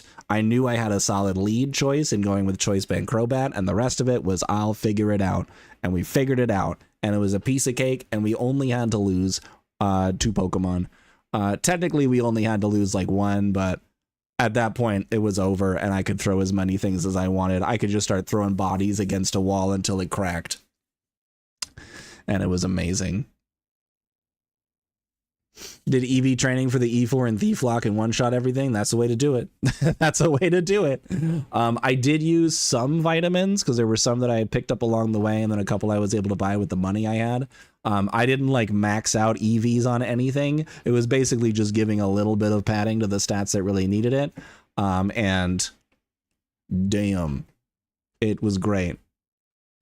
That's right. Yeah, Dumpster survived to the end. All right, let's do it. Let's register the newest champions of the Sinnoh League. Oh my god, they're running alongside me. That's so cute. Dude, Choice, did you see Choice Scarf Garchomp fucking booking it? Didn't even stop to say goodbye. It was because he locked himself in to move up. And that was the only move he could move. And he just barreled through. If only Solid Gold could have seen this. Oh man, what a world.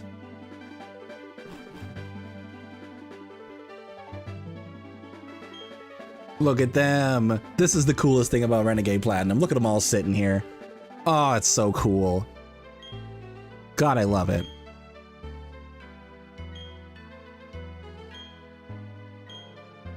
This was a really fun game to Nuzlocke, I'm not gonna lie.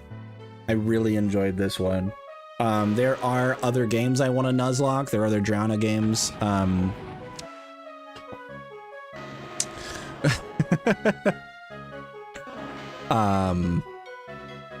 There's like Volt White or Blaze Black or something. And then there's one, it's Vintage White, which is not a Drayano hack, I don't think. I don't remember who made that one, but somebody did. Vintage White is really cool. It's another one of those like ROM hacks that change a bunch of typings and stats and make things cool and fun and way more difficult. But, fucking Run and Bun. I don't think I'm ever gonna do Run and Bun. Not yet. I'm not good enough for that, I don't think. Pokemon Run and Bun is, as I've come to understand it, a longer, more difficult, and more grueling version of, like, level of Emerald Kaizo. Emerald Kaizo actually also exists. Emerald Kaizo is wild. It gives one of the early trainers an under-leveled Rayquaza, just because. It like swaps out, I think one guy has like a bunch of birds in Emerald Kaizo, and then in Emerald Kaizo, they're just like, here's like a level 2 Rayquaza. Have fun, nerd. which is why you should do it. I'm not doing Emerald Kaizo. I'm barely up to the idea of just doing Emerald Kaizo, honestly. I started a little bit in my spare time, but the problem with like the Kaizo level difficulty ROM hacks is I get so stressed out. Like every decision I make just like locks me in fear. Cause I'm like, if I slip up at any point, it's all over. Renegade Platinum was nice because I was able to have a lot of different options, but Emerald Kaizo is just rough. Dark Rising, absolutely not. The Dark Rising, the Snakewood, oh god, there's so many more. They're all terrible. Not doing it.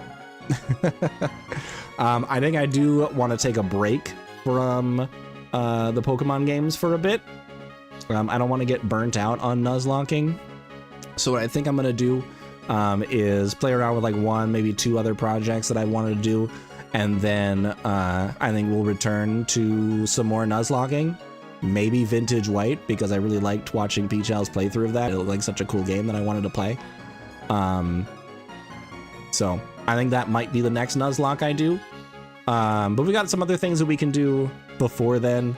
We got about an hour and a half left of this stream. I knocked out that Elite Four, honestly, a lot faster than I thought I was going to. So it was a lot of fun to watch. I'm glad you had a good time watching. I appreciate you. Minish Rando? I don't have anything set up for Minish Rando Straylight, unfortunately. Oh, thanks, Lancer. I appreciate you. A dab on him. There you go. You earned that. The next major thing that I'm going to be playing is an old RPG that I loved when I was a kid. And enough people asked for it, so I was going to play that next. Not Golden Sun. You're the only person who's asked me for that, I think. Was Guardians Crusade. Is there anyone here? There's a lot of people here right now. Thank you all so much for being here. I appreciate you. Is there anyone here that has heard of Guardians Crusade? What's my opinion on the original Star Walker? As someone who has absolutely no idea in any way, shape, or form what Star Walker is, my opinion on it is I think it's honestly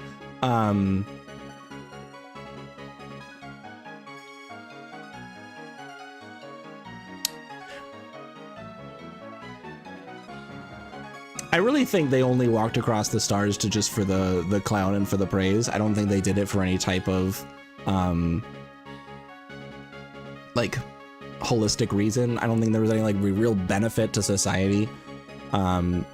There were a lot of possibilities of how they could really utilize that to contribute, and I think they just used it for the internet clout and the likes.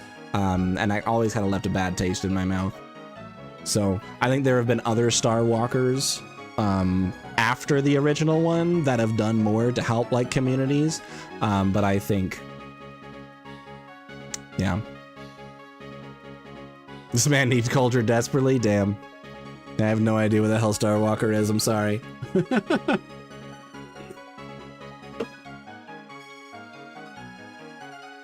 I don't know. One of them tried to shoot. Yeah, that was also one of the bad ones.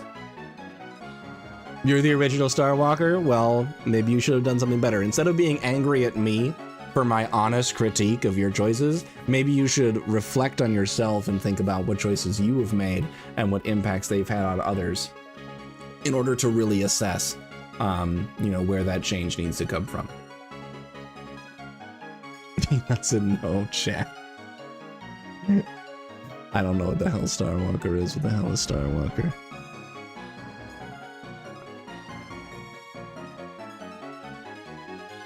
Well, let's see. There is the Deltarune Star Walker.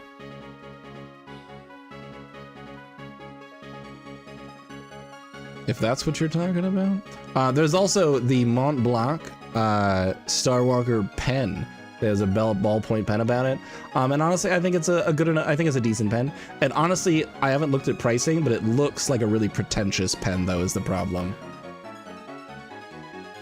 That thing's pissing him off all the time. Amazing. I have never played Deltarune. I have played Undertale. I have played Undertale, but I have not played Deltarune. Warlock of the Buttkraken, my good buddy, redeemed drawing Malamar from memory. Yeesh.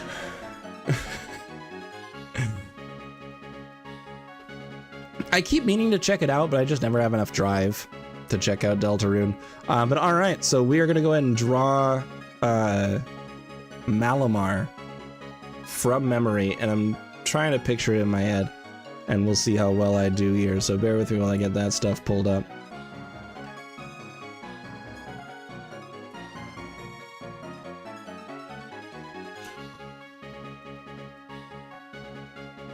Hold up, Paint 3D, the Premiere Art app. Transition noise.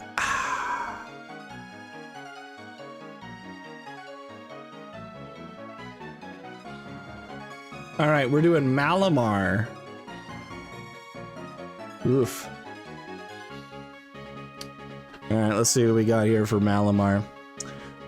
So one thing I know about Malamar is I know that it's like an upside down squid. So I'm gonna start with kind of this like triangle shape, and I know that he kind of stands using like the little like side fins that squids have.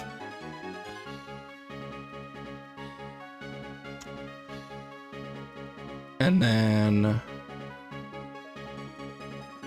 kind of banana peels out. No. Kind of banana peels out. I think that's an accurate assumption.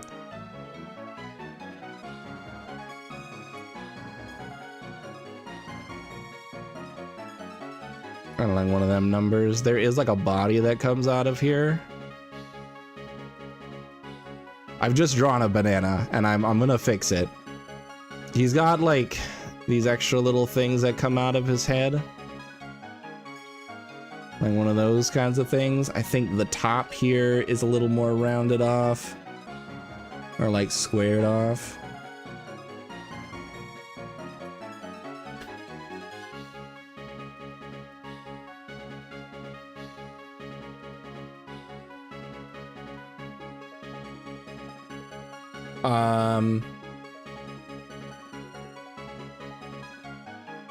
And then he always kind of looks pissed off.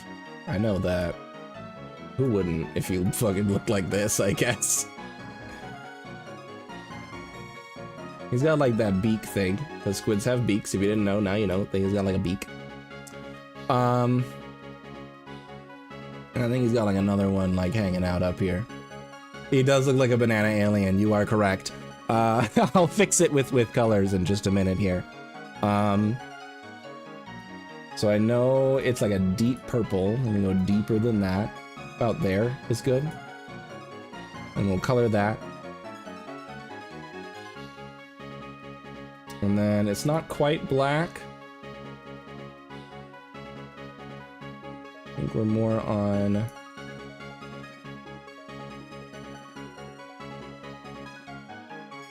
maybe about there to fill in these ones. I think it's a little bit more gray. Perfect. A ballet dancing snail. A banana with alien, yeah, banana alien with lips. Correct. It's actually just a beak. All right, and you know what? This is about as close as I'm gonna get for Malamar. Have I seen Malamar before? Yes. I promise. I fought against a lot of Malamars. Contrary superpower. And Sucker Punch, I think. I don't know if it gets Sucker Punch. Somebody help me out. What is the National Dex Pokedex number for Malamar? I am locking it in. This is as good as my memory is gonna allow me to create right now. What is the National Dex number for Malamar?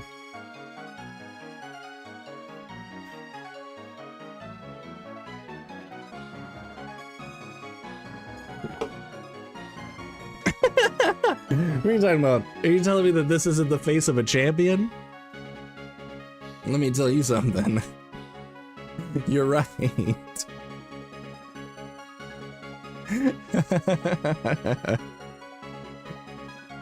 I do actually have a couple other details I'm going to add really quick as soon as we get the number in. 687. Malamar. And then I do actually want to go here, brighten that up a bit.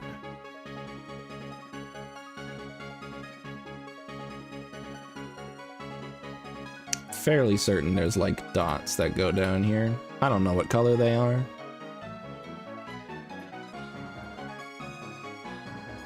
But we're gonna add some dots around. All right, cool. So we got some dots. This is officially as far into what I think a Malamar could possibly look like. I'm already gonna say I think the neck length is very wrong. I think I need to pull that shit down. So actually, hold on.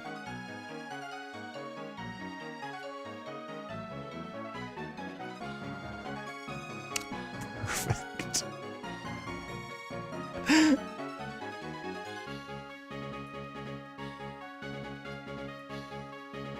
You may not like it, but this is what a Unova League champion looks like. Malamar was Gen 5, right? I can't remember. No, it was Gen 6. Kalos. All right, well, with that in mind, let's find out what the hell this thing actually looks like. Oh, wow, yeah, no, oof. Look, I got a lot of the ideas right.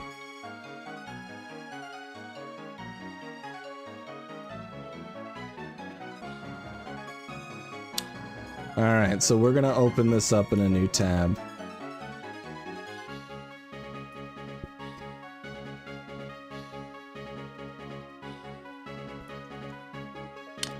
Okay, so first of all, let's talk about this. Can you believe this shit? This is absolutely what Malamar looks like. I did it perfectly. So let's talk about the things I did right? So first of all, upside down squid, check. Second of all, standing on the little fins that squids have, check. Nailed it. Dots, specifically 6 dots going down, fight me. I did that. While I was doing it, I thought, those are yellow, and then I didn't fix it. It's fine. Next, Malamar's head coming out, still did too much of a neck. I thought I was fixing it, I didn't fix it enough, but I was getting there. I remembered the beak, I remember that he looked pissed off. We did that. All of these details are lining up. We've got these tendrily boys. Look, just because I only did 3 and they have like 7 here, I had the right idea. We're killing it over here, right? So far, we've got like an 8 out of 10 memory, okay? I do have to dock some points. I did too many tentacles. I made him look like a banana peel, which is exactly what I said out loud when I should have remembered that squids only have 2 tentacles, right? And then wherever the hell these things fucking come from, who the hell knows? Male pattern baldness, true. He just got a haircut. He got a haircut, and I think it's weird of you guys to be judging him for his choices. This is this is a problem that you need to look inside yourself for instead of looking at me, because this is clearly not my fault. I just drew what this Malamar looks like. They don't all have to look the same. Should sue the barber. No, that's what he wanted. And he was confident in his choice, and I think you should respect that, and I think it's pretty rude of you to judge him so harshly. I also put dots on the extra tentacles that I made because I was like, I don't know, man, they gotta have something there. Turns out, no, they don't. But you know what? I still think I did an okay job. I think if someone who knew about Pokemon looked at this thing, they'd probably be like, you know what? What the hell is that?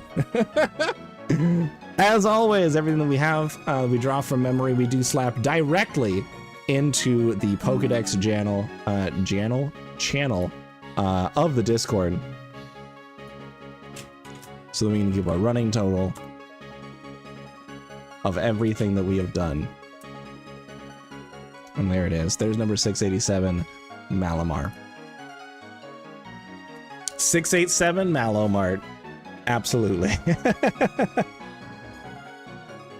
His McDonald's arches ass hairline.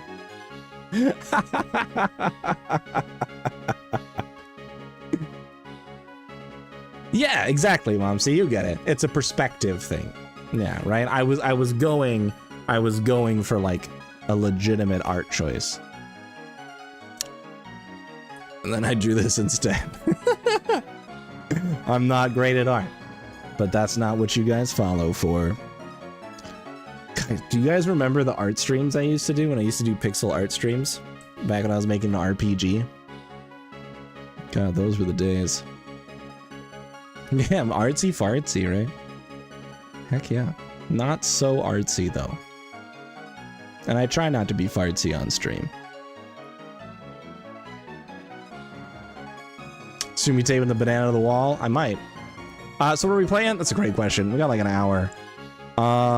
What's a good option for an hour? Oh, you know what? We just start Guardians Crusade. I cannot complete an Ocarina rando in an hour. But we could start it and then finish it tomorrow. Let's do an Ocarina of Time randomizer. I've been playing a lot of Ocarina of Time anyways, and I've been having a lot of fun with it. Let's do Ocarina of Time. Fuck it. This is a certified fuck it we ball moment. All right, so here's what I'm gonna do. I'm gonna send you guys to 3 minutes of advertisements. I will put up fishing for you all.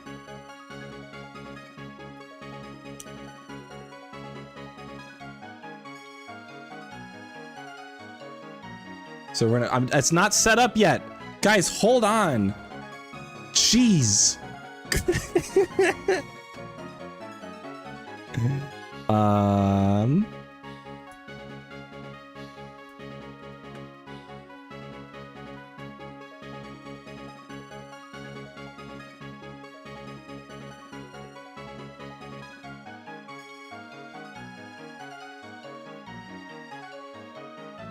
Guys, you gotta wait. You guys have to hold on. I love the excitement. I love the enthusiasm. You guys need to give me a second.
Hold on.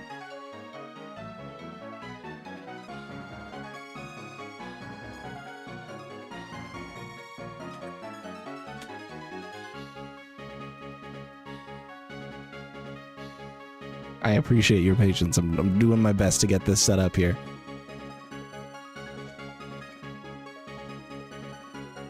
Didn't work. What was I doing? I was going.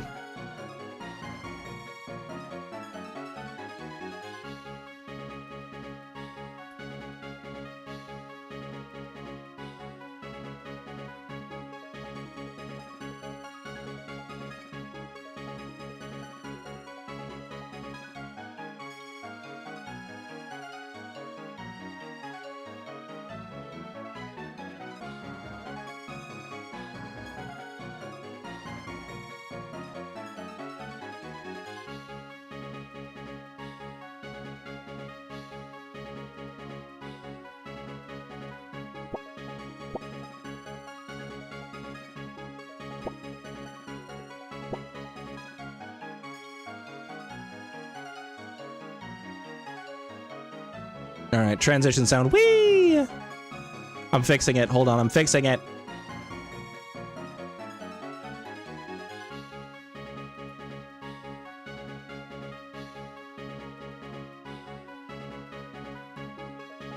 All right, cool. Enjoy, guys. I'm gonna be right back. Ads are running. Or will be in a moment. I'll be back in 3 minutes, and then we'll do Ocarina of Time Randomizer until I have to go to sleep.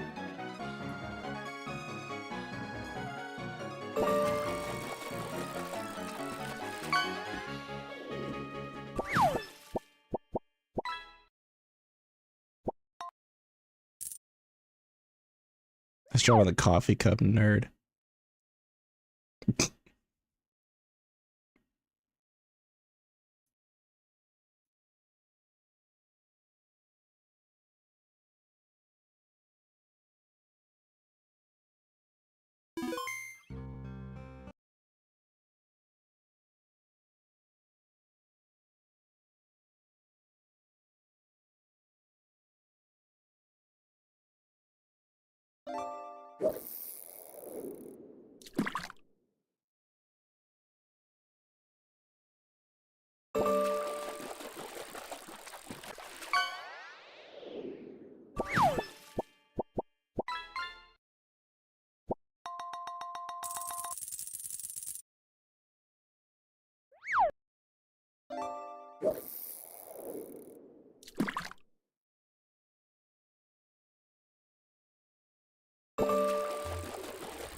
All right.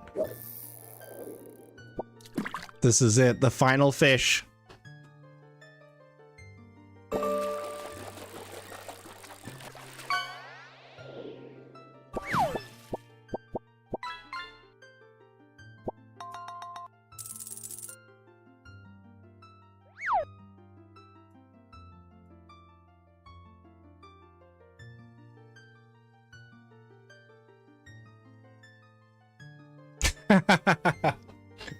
Transition. Huh.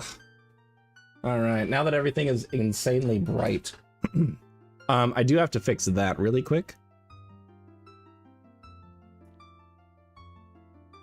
So let me fix this.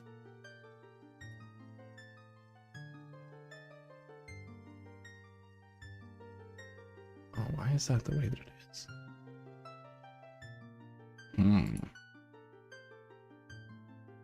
That's the way.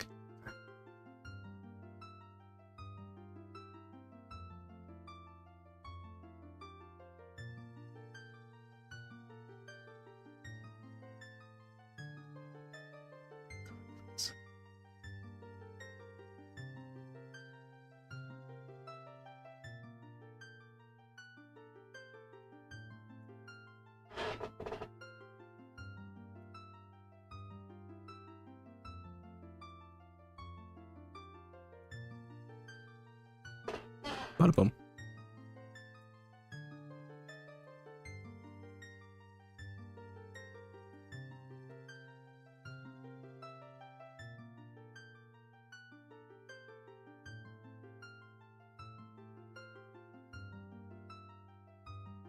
All right. Now we're set and ready to go. Clap, clap sound, baby.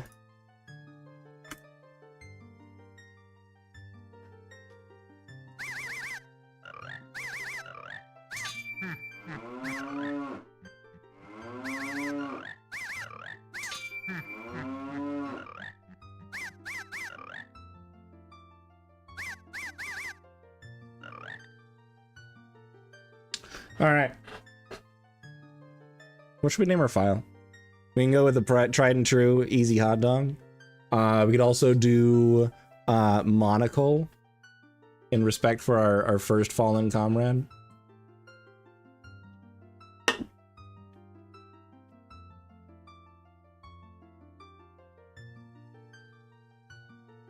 You fished up a broken sword? Hell yeah. I wanted to try to keep track Lonkicle. I think Lonkicle is good. I like Lonkicle.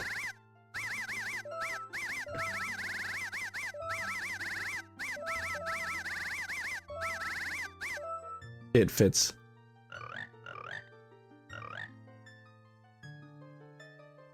It's perfect. Okay. So starting off. Alright, we're starting off with a medallion, which is nice. Well, I mean, we always start with a medallion. We can start with a light medallion. We're also starting as an adult with an amazing spawn point. Iron Boots is in Wasteland.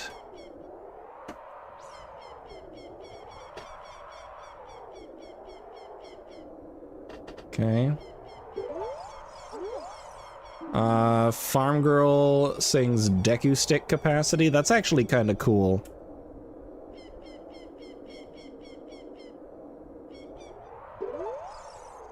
That's a pretty easy thing to get once I get an ocarina.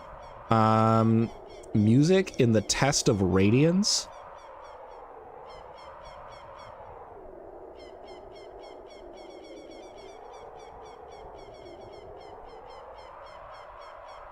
What the fuck does that mean? What is music in the Test of Radiance? I mean, I don't have to worry about it because that's arrows 10 pieces, but what does that mean? Zora's Fountain is a foolish choice.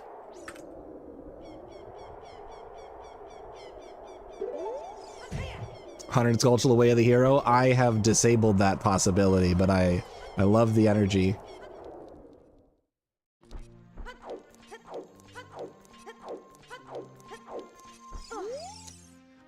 All right, let's see. So we got Shadow Temple has the Forest Medallion.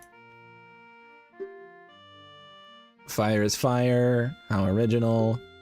Water is Jabu. Spirit is Dodongo. All right, so we're doing all 3 child dungeons here, which is actually kind of cool. Truly the most horrifying thing to see. True.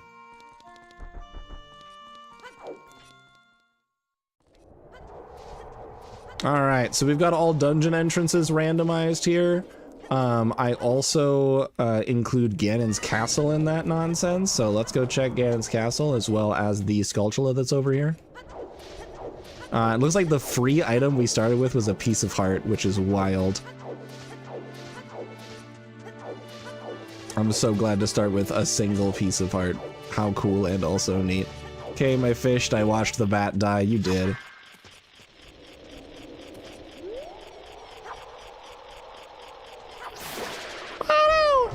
Fuck.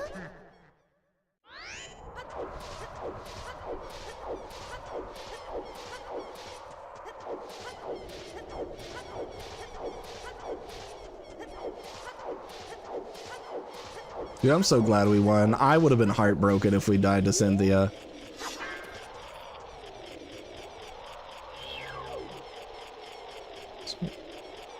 Pull up nice and slow.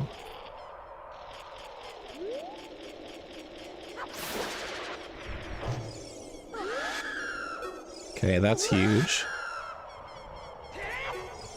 Let's go. All right, Spirit Temple boss key. Fantastic early find.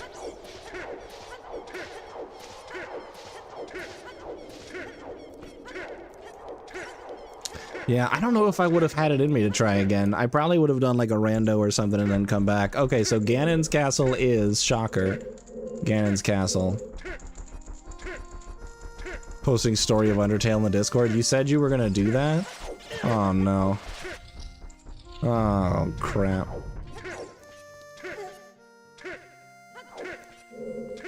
I should have lost.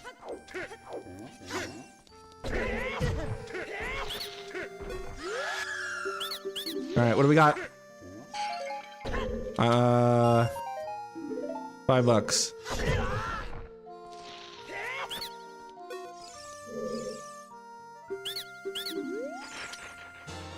Oh my god, we got the ocarina right off the bat. Let me actually, really quick, I need to change a setting here. Enhancements, I think. Skips and speed ups.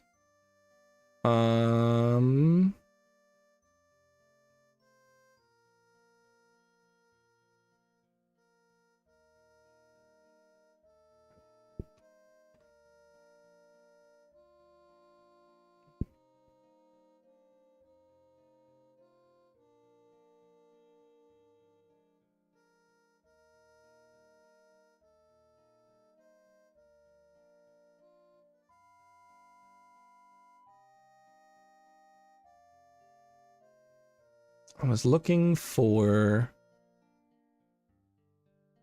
It's giving like item pickups. I don't like that.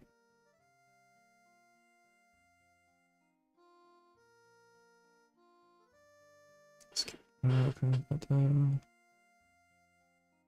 all interaction. Skip interaction.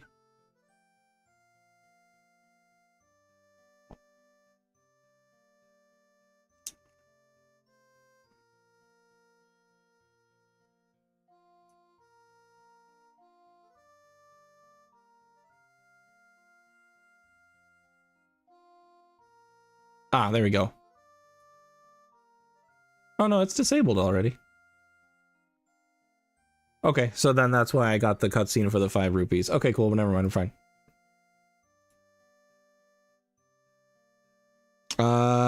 Yeah, Royadits. Shoot me a message in Discord and I'll tell you about it.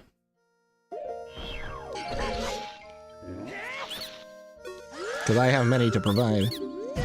We've had some cool shit happen. Requiem, oh my god.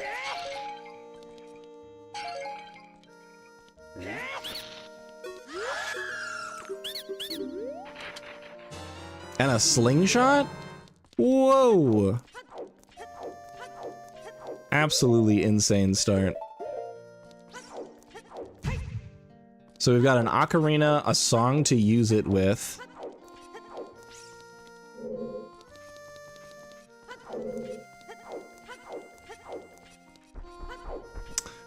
I don't want to do that room. I've got this one and the water trial. This gives me, I think, 1 free chest. Oh, I did it. Oh, that's so fun.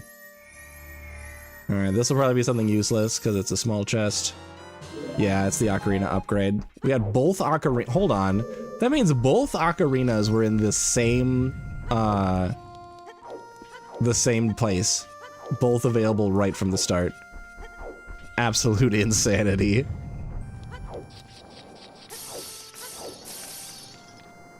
Okay, these should also be useless. No. All right, so there's a setting that's wrong then, and I have to check every chest now because that's mirror shield.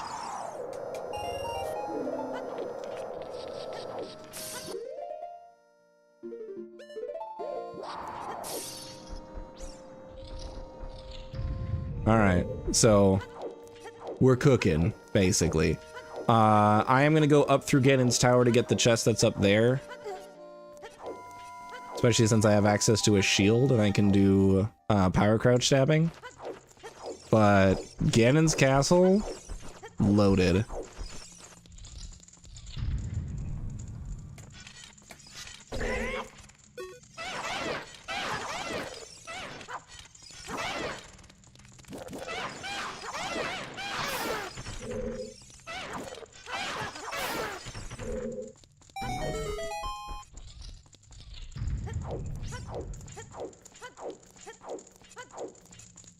So to explain what I'm doing, the crouch stab is kind of bugged in this game. Where it has whatever damage of the last attack you did. And it has the properties of that attack as well. So because jump slashing deals twice as much damage as a normal slash, you can do a jump slash to store that damage value. And then you will then have that damage value with your power crouch stab, which is way faster than anything else. Those alphas with a frame rate do not look right. That's fair.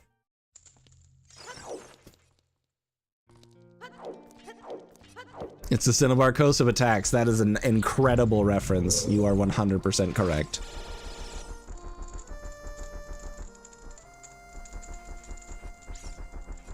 There's nothing stored there to get, so it just gives you garbage.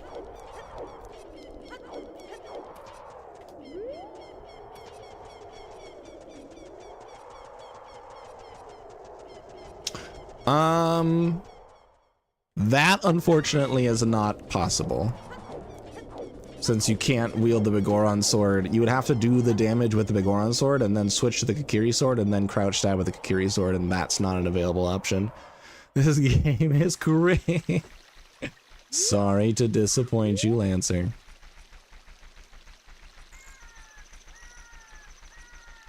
Alright, we're probably just gonna want it to be daytime when I get to Kakariko.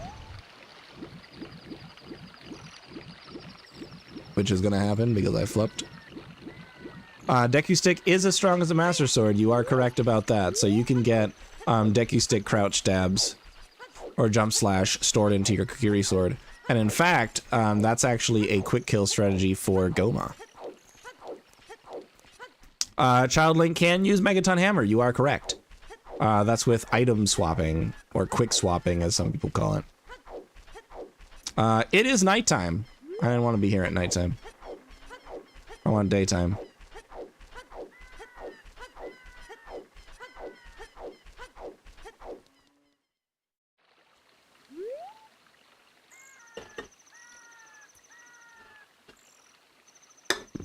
Nighttime is the right time to leave Kakariko and then come back right after when it becomes daytime, because everything's going on at Kakariko at daytime. I'm missing out on a free check by going at night.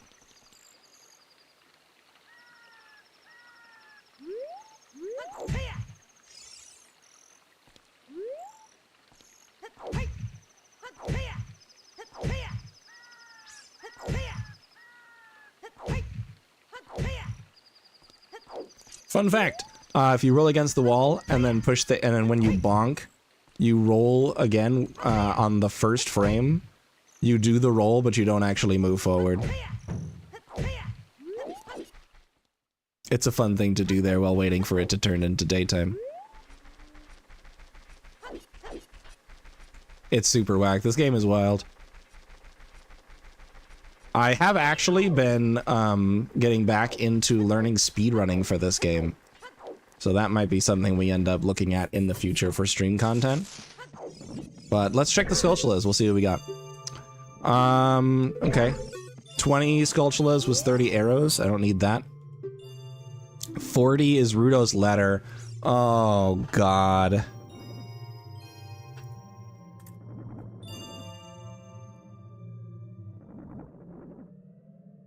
Ew. Deku shield for 30, don't care. 30 arrows, don't care. Skulltulas. So I just need 40 Skulltulas for Rudo's letter because that gives us access to 2 dungeons. And there's no way we're lucky enough to not need at least one of those dungeons.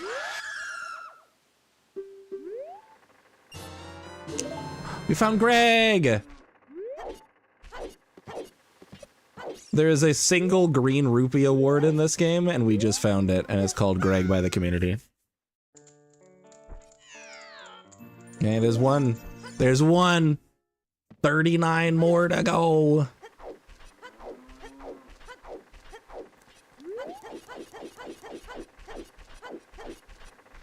Ow. All right, there's another one.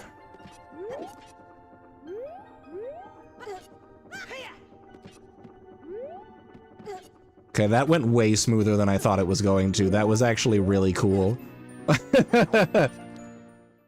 Oh, wait.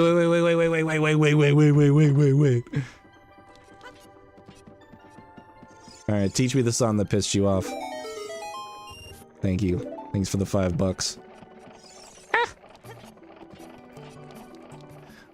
Yes. Sound randomization is fun. I didn't think that was gonna make the jump.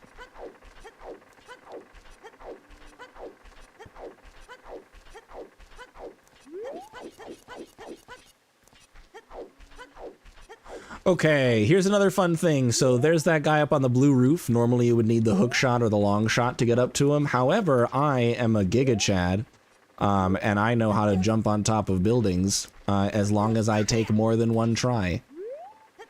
And you can get this for free.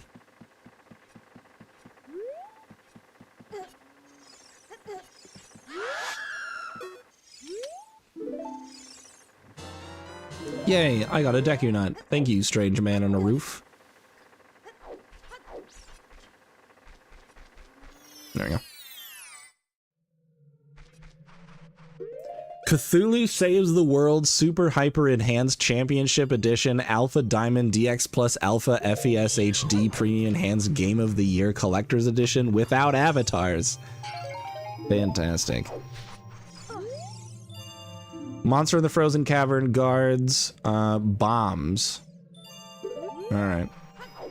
So that's one useless check in Ice Cavern.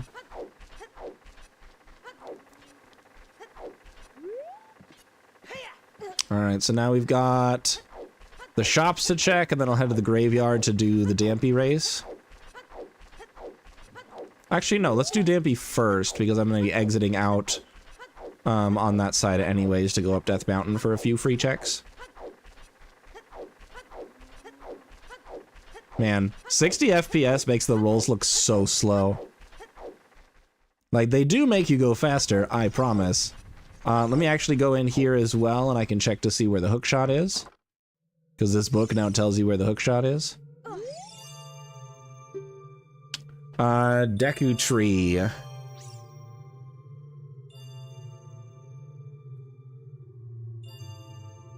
Okay.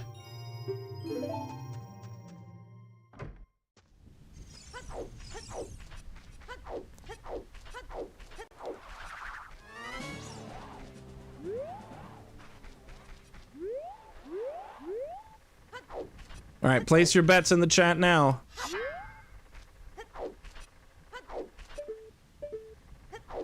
So after I do, when I'm doing the Dampy race, let's see, what is that? It's a stick, okay. It's actually a capacity upgrade, 4 sticks. Still not gonna get it. So for this Dampy race, I need to finish it in under a minute. What do you think I'm gonna get?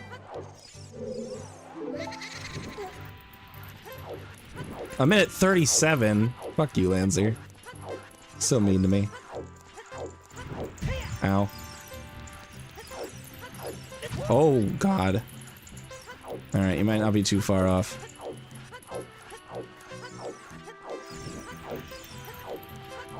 $34? You guys hate me. For the record, this is in the speedrun that I've been learning for Ocarina of Time.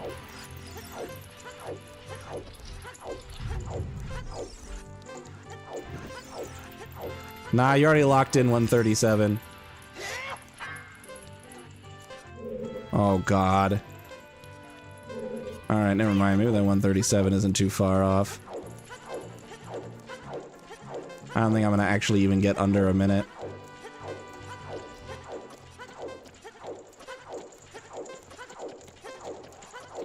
$101. I hate everything. I got stuck on that ledge because I did the button push at the wrong time. So that means I have to do this twice in order to get his second reward. Alright. Well, that's a bummer. Because you all were so mean, no one wins. Alright, attempt 2. What do we got? Whoop. Okay. Whoa, God.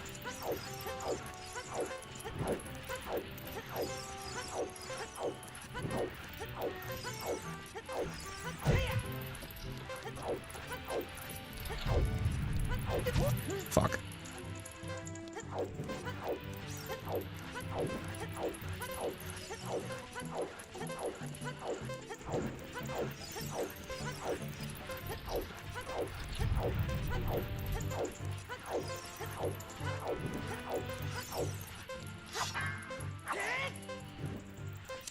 Dude, I can't get that.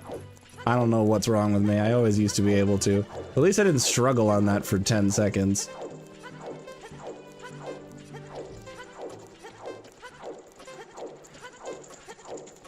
Holy shit. God, I'm bad. And it wasn't even worth it.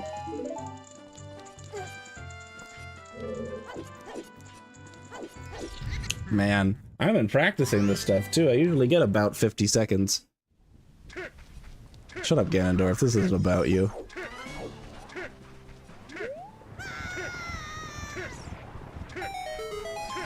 There's a chest in here I can grab.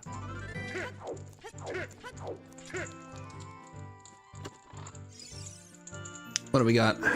Alright. 37 more Skulltula tokens to go, everybody.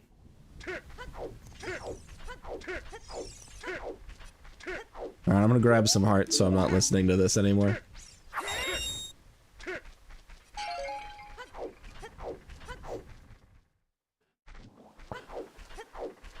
The chance we Dwarfman along the way. Man.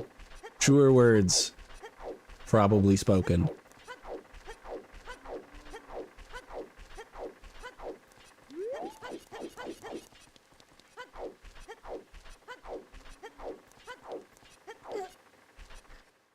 Alright, what do we got for shops? That's a song. Epona song for 160. Oof.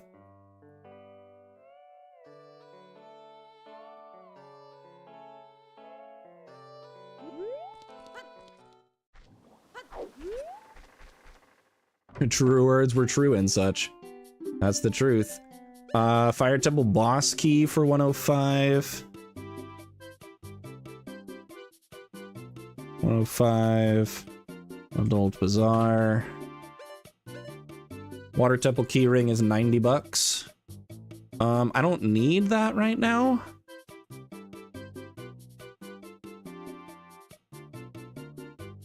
But I want to know that it's here, so I'll come back.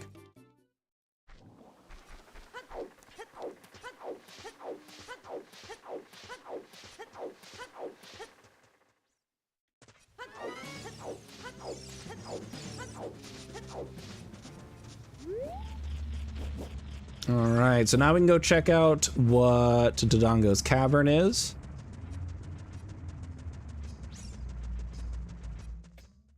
And it is Ice Cavern. Okay.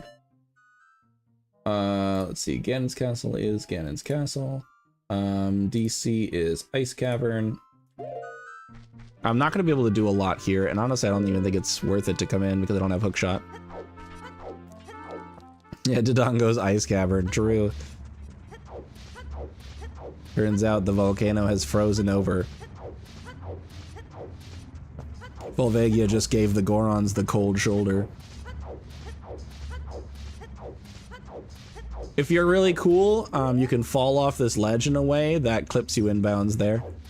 And you can get to that without needing the bombs. -2. Darn it.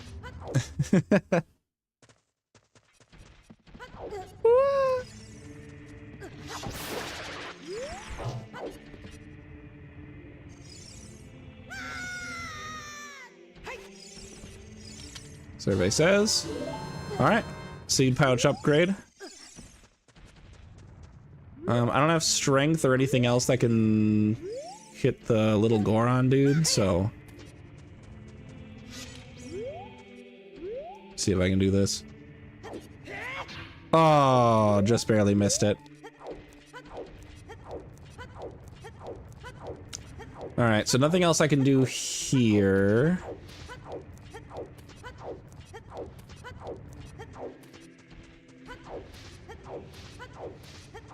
Oh, you know what, actually? I start with masks. I could have done Bunny Hood the entire time. Whee! Use Swords Dance. Nah, Swords Dance doesn't help, unfortunately. It's not about how much damage you do, it's about what you use to deal the damage.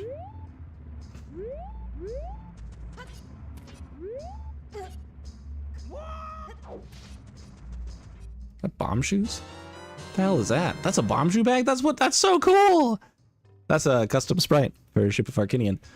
We have explosives now. So I guess I'll go right the fuck ass back up the mountain. I guess contrary for his ability. Hold on. If Link were a Pokemon, let's talk about that.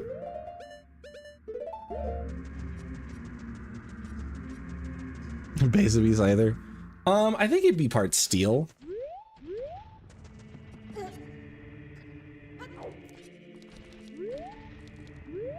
Oh, I went too far down.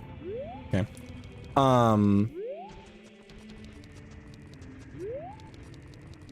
I'll clarify. If Link had Pokemon stats, not if he was, not if you turned him into an already existing Pokemon. I think he would have the no retreat move from Phalanx.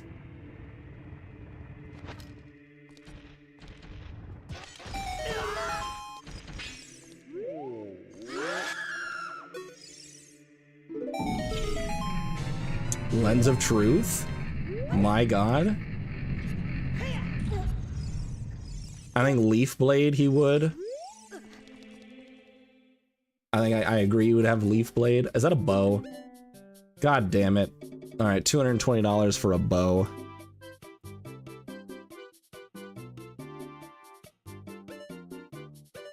It's nasty.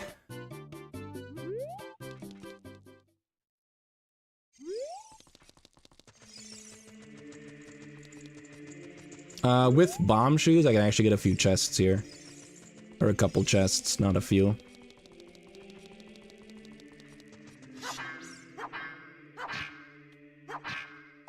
Nice. Wanted the heart.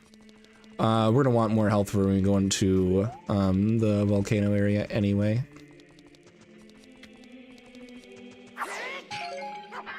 Okay. Better.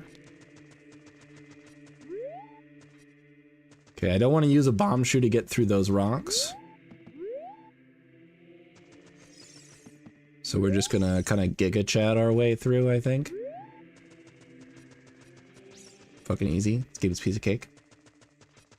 I should speedrun it.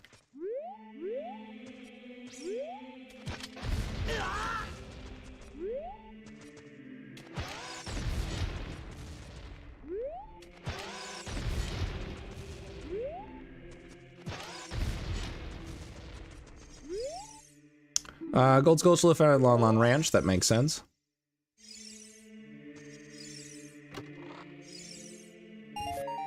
Okay, 5-1. Cool. Oh, it was the winner piece of heart. That was the one, that's the one you get from the treasure chest game that you need Lens of Truth for as a child. Spirit Shackle, King's Shield, Sacred Sword, Sacred Fire, Gigaton Hammer. Oh, is it Megaton Hammer? No, what is it? Is it called Gigaton Hammer? Tinkaton's signature move? Because I agree with that. Explosion, yeah. Chat GPT automatically disqualified. I'm just kidding. You have 530 base stat. I don't disagree with that. 80 HP, 105 attack, defense 90, special attack 75, special defense 90, speed 90. Courageous Heart. Hold on.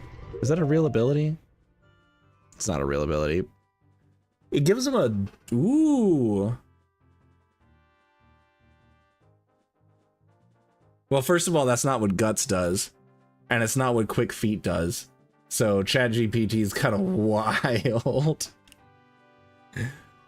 Basically, it would give... So the custom ability of Courageous Heart would essentially give him a Dragon Dance when below a third HP. So you just Focus Sash. His defenses are fine. I would just Focus Sash him. 252, 252. Plus speed, minus special attack. Easy. Hidden ability is Triforce Wisdom. All status moves gain +1 priority like Prankster. Reflects his tactical edge. Okay, sure. Fighting and Psychic. I guess. I don't know, man. I don't actually need to be in here. There is not a darn thing I can do here. I'm just gonna leave. Let's go out to the Lost Woods. And shit to do there. I don't think Link is fairy type.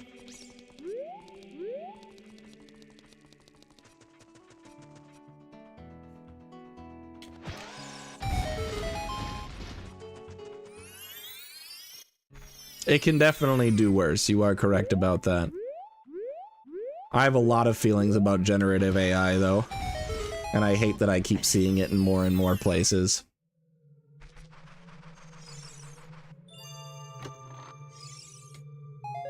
That I agree with, Lancer. Water Temple has bomb shoes. How exciting. Good for the Water Temple to have bomb shoes. I think in vanilla you could find bomb shoes there too. I respect that you're here. That's actually the only thing I respect. I'm just gonna leave. Precise angles. I don't. There's a golden sculpture up there, but I can't do anything about it, so I'm not gonna waste materials on it. It's not this one. It's this one.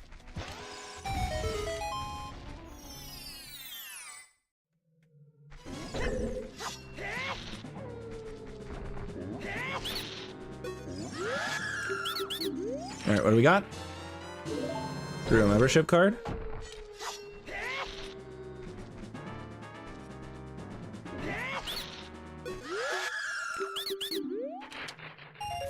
Okay. 5 riot points. Let's go. Is the howling part of the song? I have no idea. I've already forgotten whatever it was that you were talking about with that.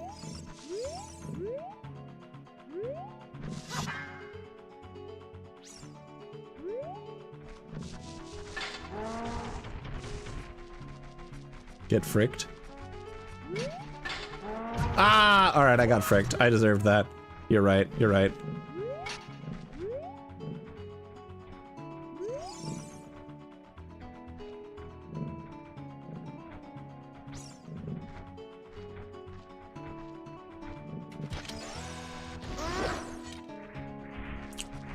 I didn't know that would kill. What fortuitous information. I thought I would just run through and not give a damn. I should have gave a damn.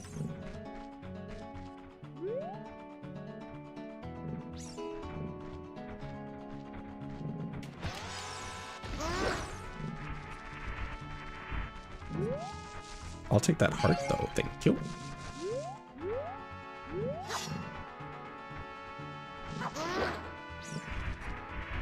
Get fucking kneecapped, nerd.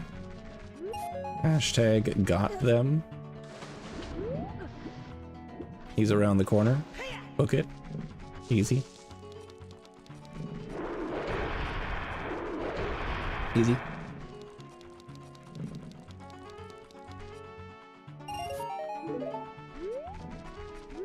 Alright, cool. Well, this was worth it. He says, lying to himself. Alright.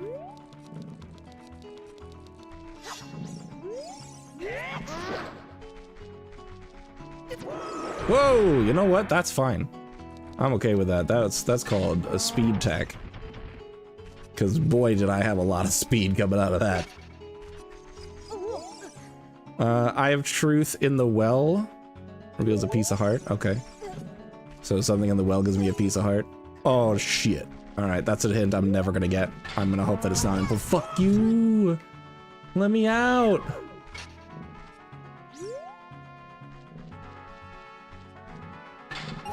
Woohoo! Let's go! Oh man, I keep finding new ways to sneak through these guys. You sure can. 100% Lancer. Dongo's Cavern has a bow. Oh my god. Where's Dodongo's Cavern? Tell me, game.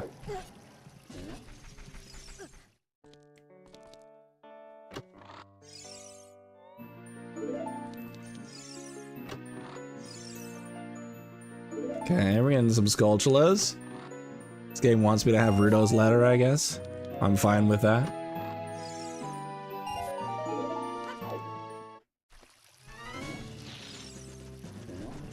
Nothing up there for me.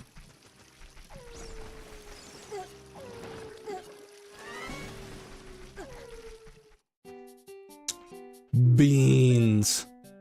Ice arrow for 235. 100 bucks? God damn it. MF beans 100.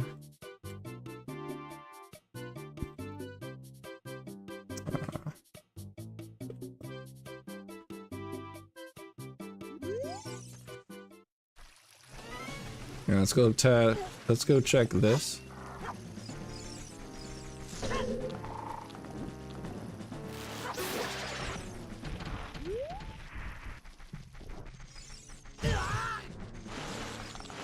Woohoo! We dodging.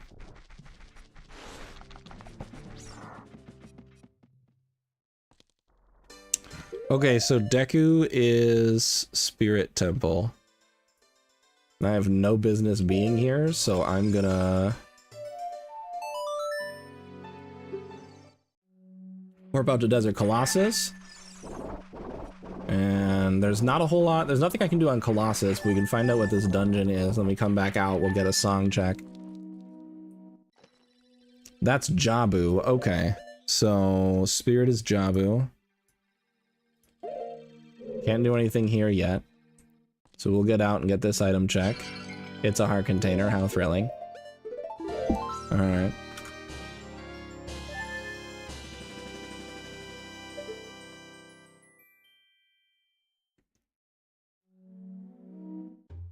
I have no idea what you guys are talking about in the chat. I'm just gonna let you guys continue to go about that.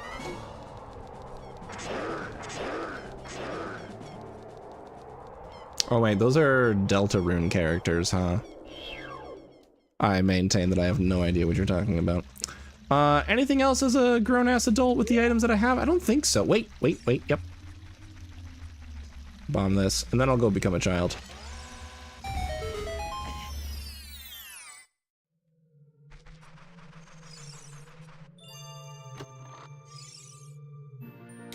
Neat. Okay, treasures thrown by Princess Zelda is a piece of heart. There are 2 item checks for getting all 3 spiritual stones. One of them is Zelda throwing throwing the ocarina. The other one is the actual Song of Time check. So knowing that one of those checks is trash is making me feel pretty likely that I don't have to do any of the child dungeons or the non-medallion dungeons.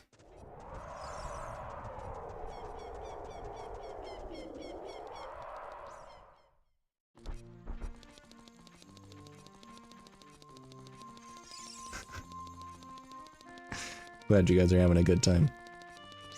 I've lost control of my chat, but I'm glad you guys are having fun. Hey, thanks for the $5. Hey, thanks for the $5. The reason that I got 2 5 rupees there, you get 1. I don't remember. There are checks that there's items that you get from Sheik or whatever the fuck. Not Sheik. There are items you get for going into the Temple of Time. I don't know what they are. I received them. Yay.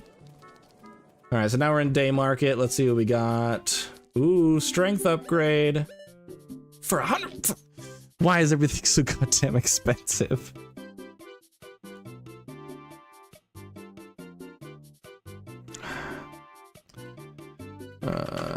Kid potion, STR 110.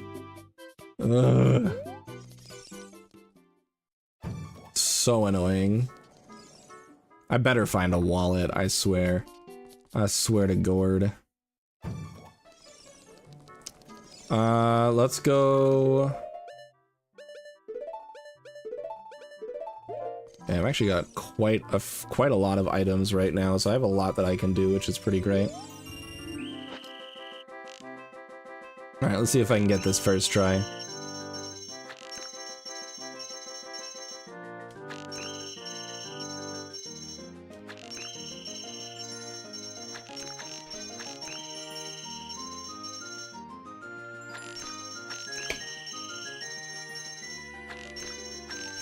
Easy.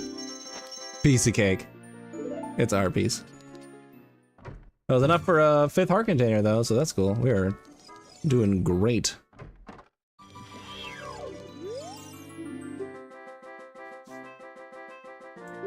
Got moths in my room somehow.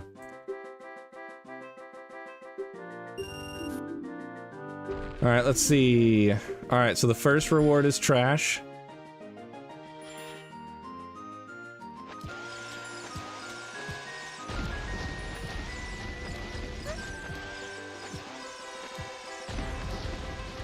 Perfect. Alright, the second reward is Sculpture the token. I'm going for it.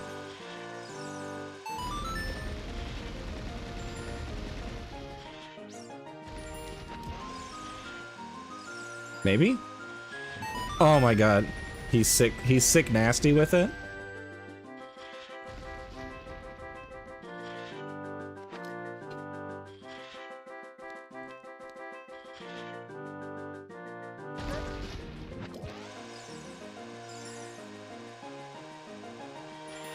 Bada boom.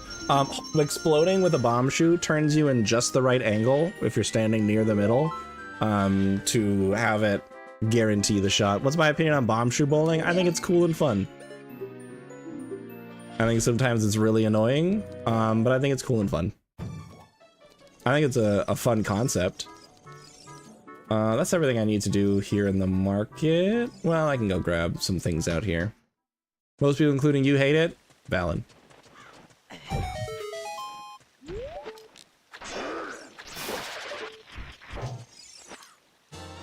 Nice, we got a stick.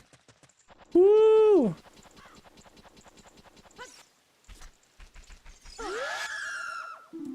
Ocarina of Time teaches a slingshot. I've already got a slingshot, so that means I do not need to do any of the stones.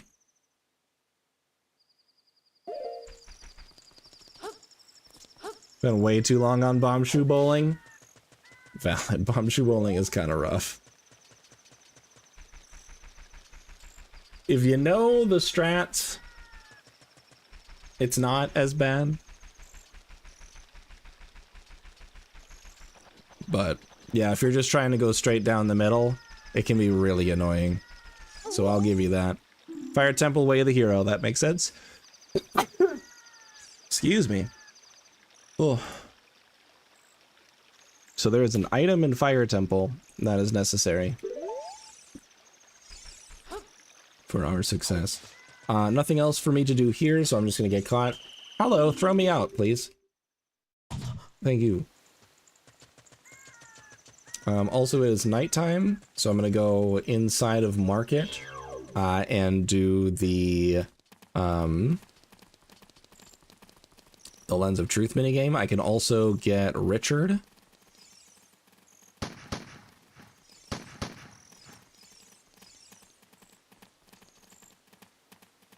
No, wrong dog.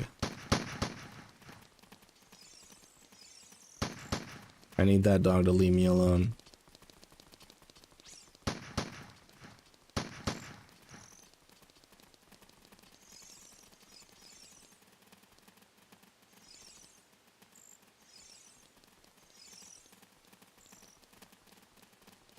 All right, we're good.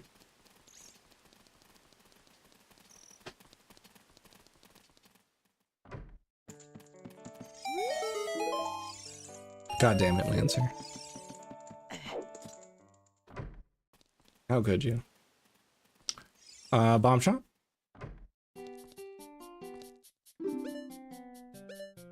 Alright, if things could stop being so goddamn expensive, that would be great. If I don't find the adult's wallet soon, I'm gonna lose my goddamn mind. I'll tell you that much for free. You don't need the adult's wallet to know how much I'm gonna lose my mind if I don't get an adult's wallet soon.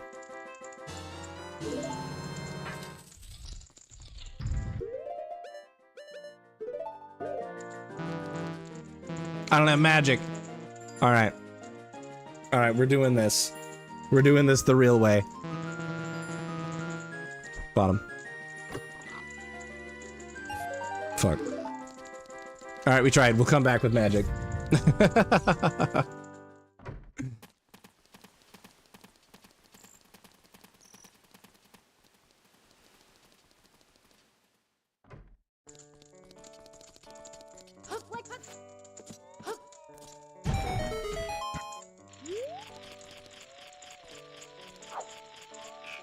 Oh my god, I missed. There we go. Okay, $5. How thrilling.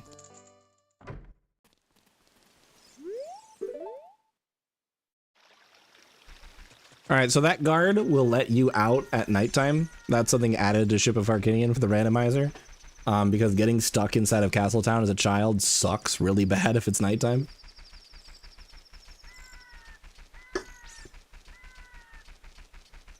Try to get here before it turns day.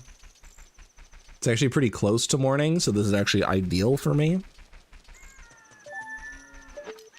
Gonna check some of these locations, so I'll know if I have to come back later with Boomerang.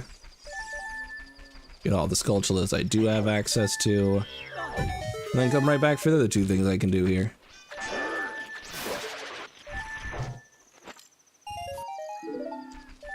Positive affirmation for Lancer. Hey! You are a wonderful human being. You have such a great sense of humor, and you are very passionate about the things you care about, and you come up with really great ideas with your creative writing. So, stay cool. Stay cool and also neat.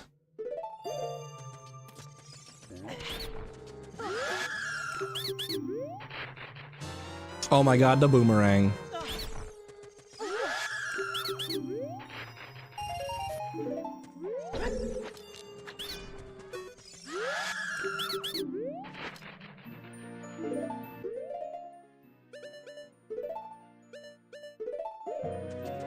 So this is huge. This randomizer is going kind of nuts, I'm not gonna lie.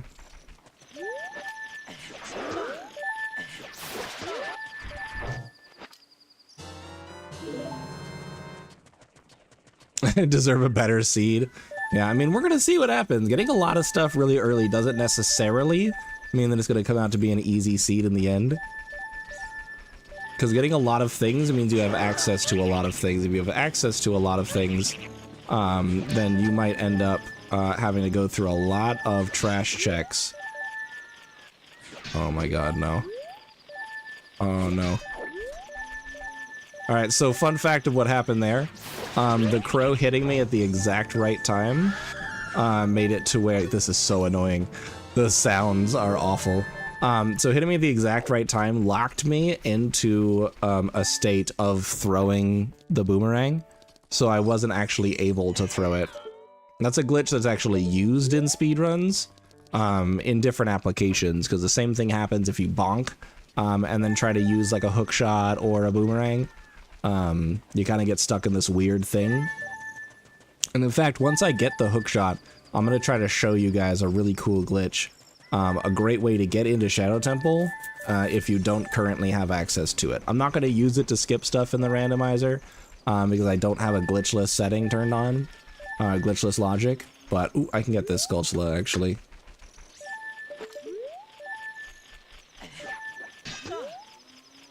But I do kind of want to show it off because it is really cool.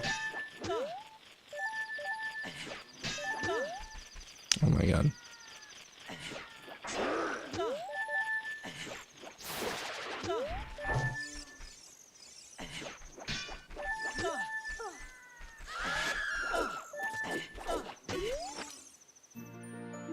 Alright, cool. So now we get out of here, we come back as soon as it turns to day.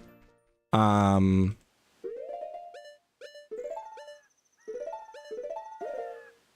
we'll be able to get 2 more things. This game is held together with the use one of chewing gum and hope. Correct. Yeah. This game was designed using the same cardboard that they used as the game box. After it was soaking in water. You're gonna head out, Straylight. You have a fantastic night. Thank you so much for being here. I appreciate you. Have a wonderful night.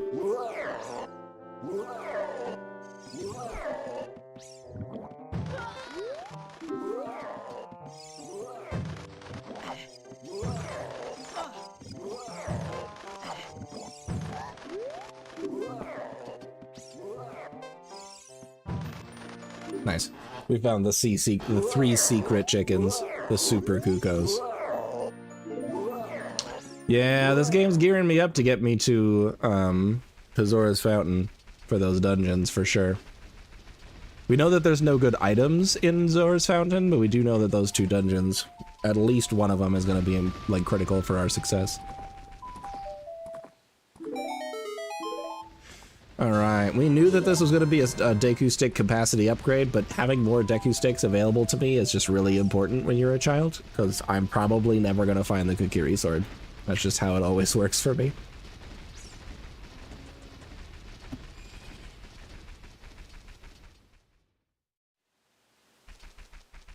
Okay, so with where I am...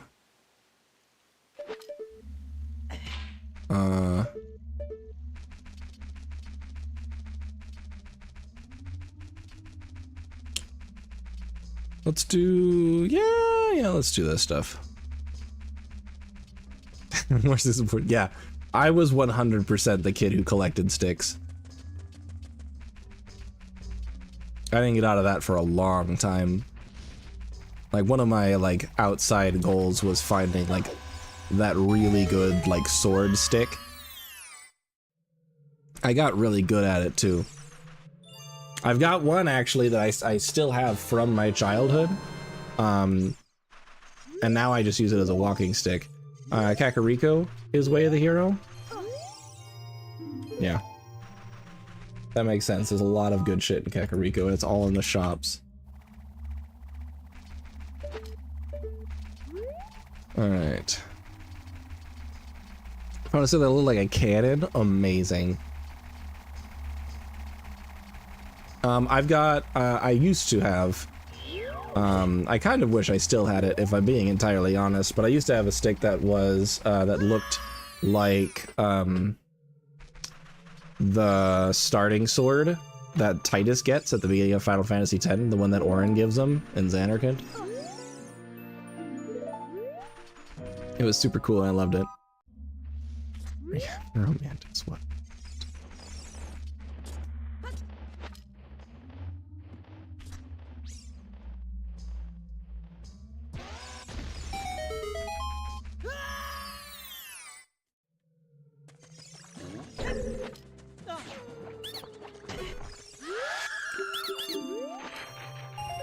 Nice.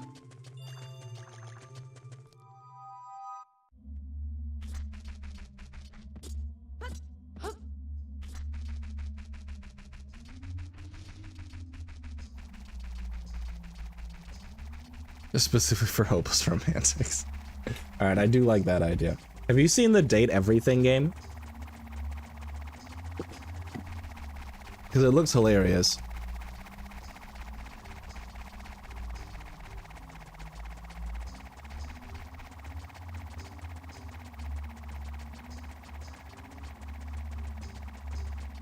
I know that my wife really wants that game. Not your thing? That's fine.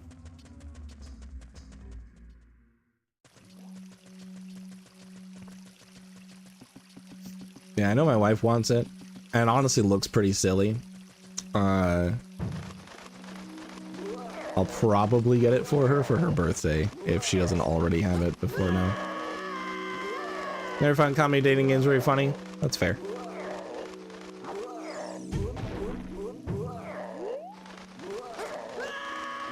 I don't need that nonsense.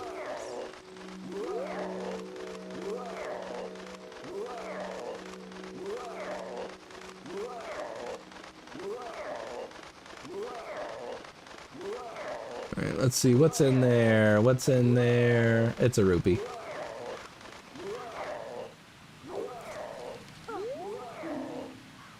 Gan's Castle, Way of the Hero. I know. I got so many things in Gan's Castle.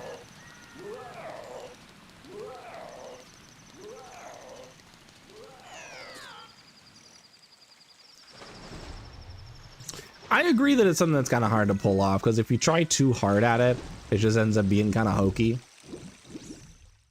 So, I get it. Battle Block Theater, I've heard a lot of good things about. Fire Temple has a wallet. Oh, God. Where's Fire Temple? Let me in. Please.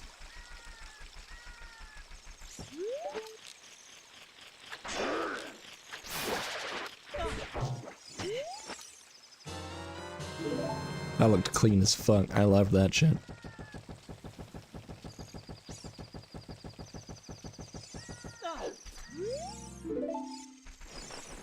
Not trying to go back to the castle, I just want to open this grave.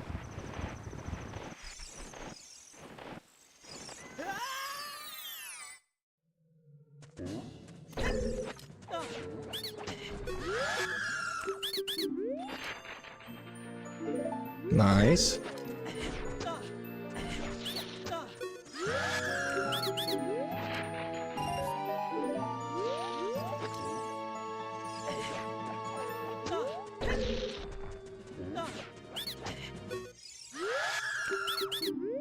Also Deltarune, yeah. I know that those games have quite a silly sense of humor.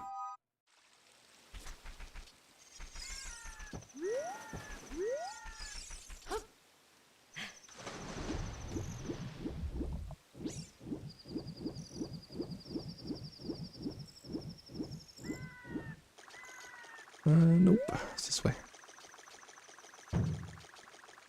Alright, it is daytime.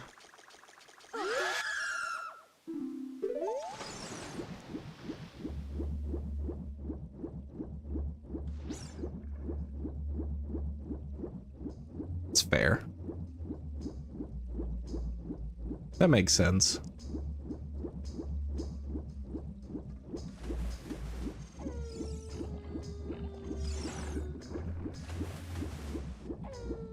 I think Undertale was kind of that way too, but honestly it's been so long that I don't remember. I mostly remember Undertale for some of the more, like, serious notes that it had, as opposed to the silly ones. But also even then, most of it's gone from my memory. It's been so long since I played it. Like, the last time I played that was before I even had a desktop computer, and I was still playing on, like, a shitty old laptop.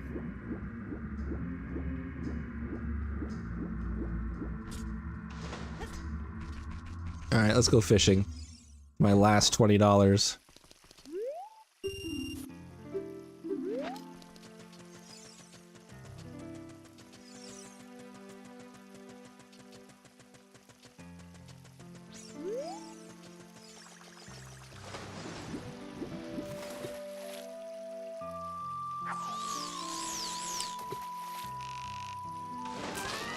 Oh my god, fastest bite in the world? Unfortunately, it was when he was really far away, so I'm gonna be reeling in for the next 3 days. Hold on, never mind, we're cooking, we're cooking. Give me the fish. Hey, let's go.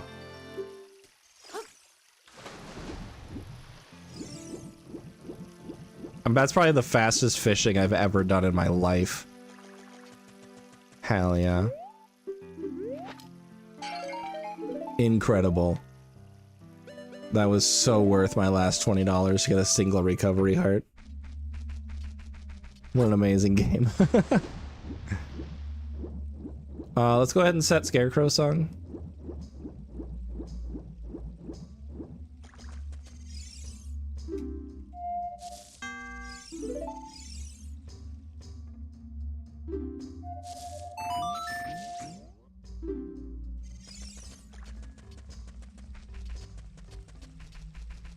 The diving thing that I don't have access to right now, but I can check it, is for a Kokiri shield, which is kind of cool. It's time of day. Evening? Okay. Start making my way over to the Skulltula that's over there at nighttime. Oh yeah, no, we would have torn you to pieces for that one, Lancer. Absolutely, we never would have forgiven you. And you would have deserved it. all of your positive affirmations would have been revoked on the spot. No hesitation, no mercy.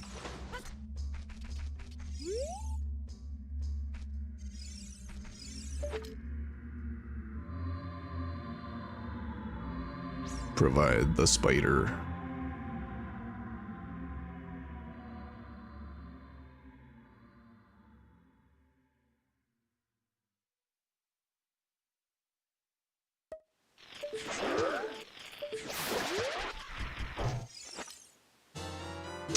No, ice trap. All right. Well, on that happy note, I'm gonna save. Let's find out. We're gonna find out where the like world spawn location for child, because that's randomized. It's not just gonna be inside Link's house. It could be anywhere. We're gonna find out where that is next time. So tomorrow night, we'll continue this off. But at this point, I'm sleepy. I'm going to sleep. I'm going to bed.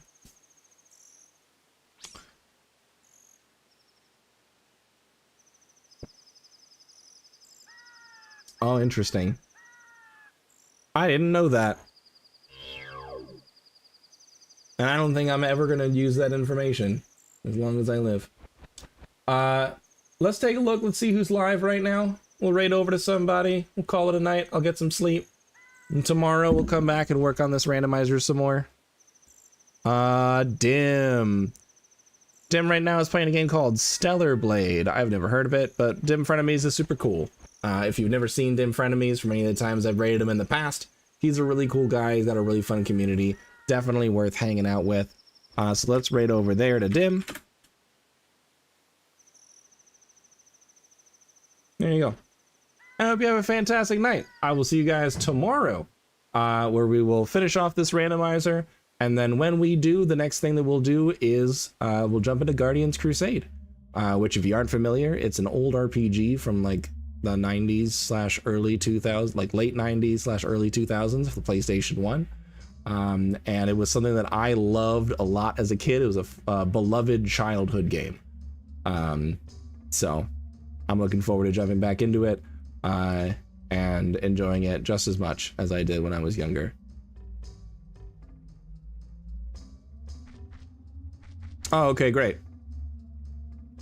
Honestly, Twitter getting mad about stuff really doesn't faze me because Twitter is like a professional at getting mad about stuff that doesn't really matter. But it is what it is. Regardless, I know that Dim is a wonderful person. I know his community is great. So have a great time hanging out with Dim. Bye, everyone. I love you all. I'll see you tomorrow.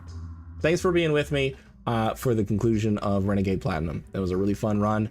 I'm excited that we nailed it. We knocked it out of the park, and we completed the Elite Four without any major missteps. So I was pretty excited about that. But goodbye, everybody. Have a good night. I'll see you tomorrow.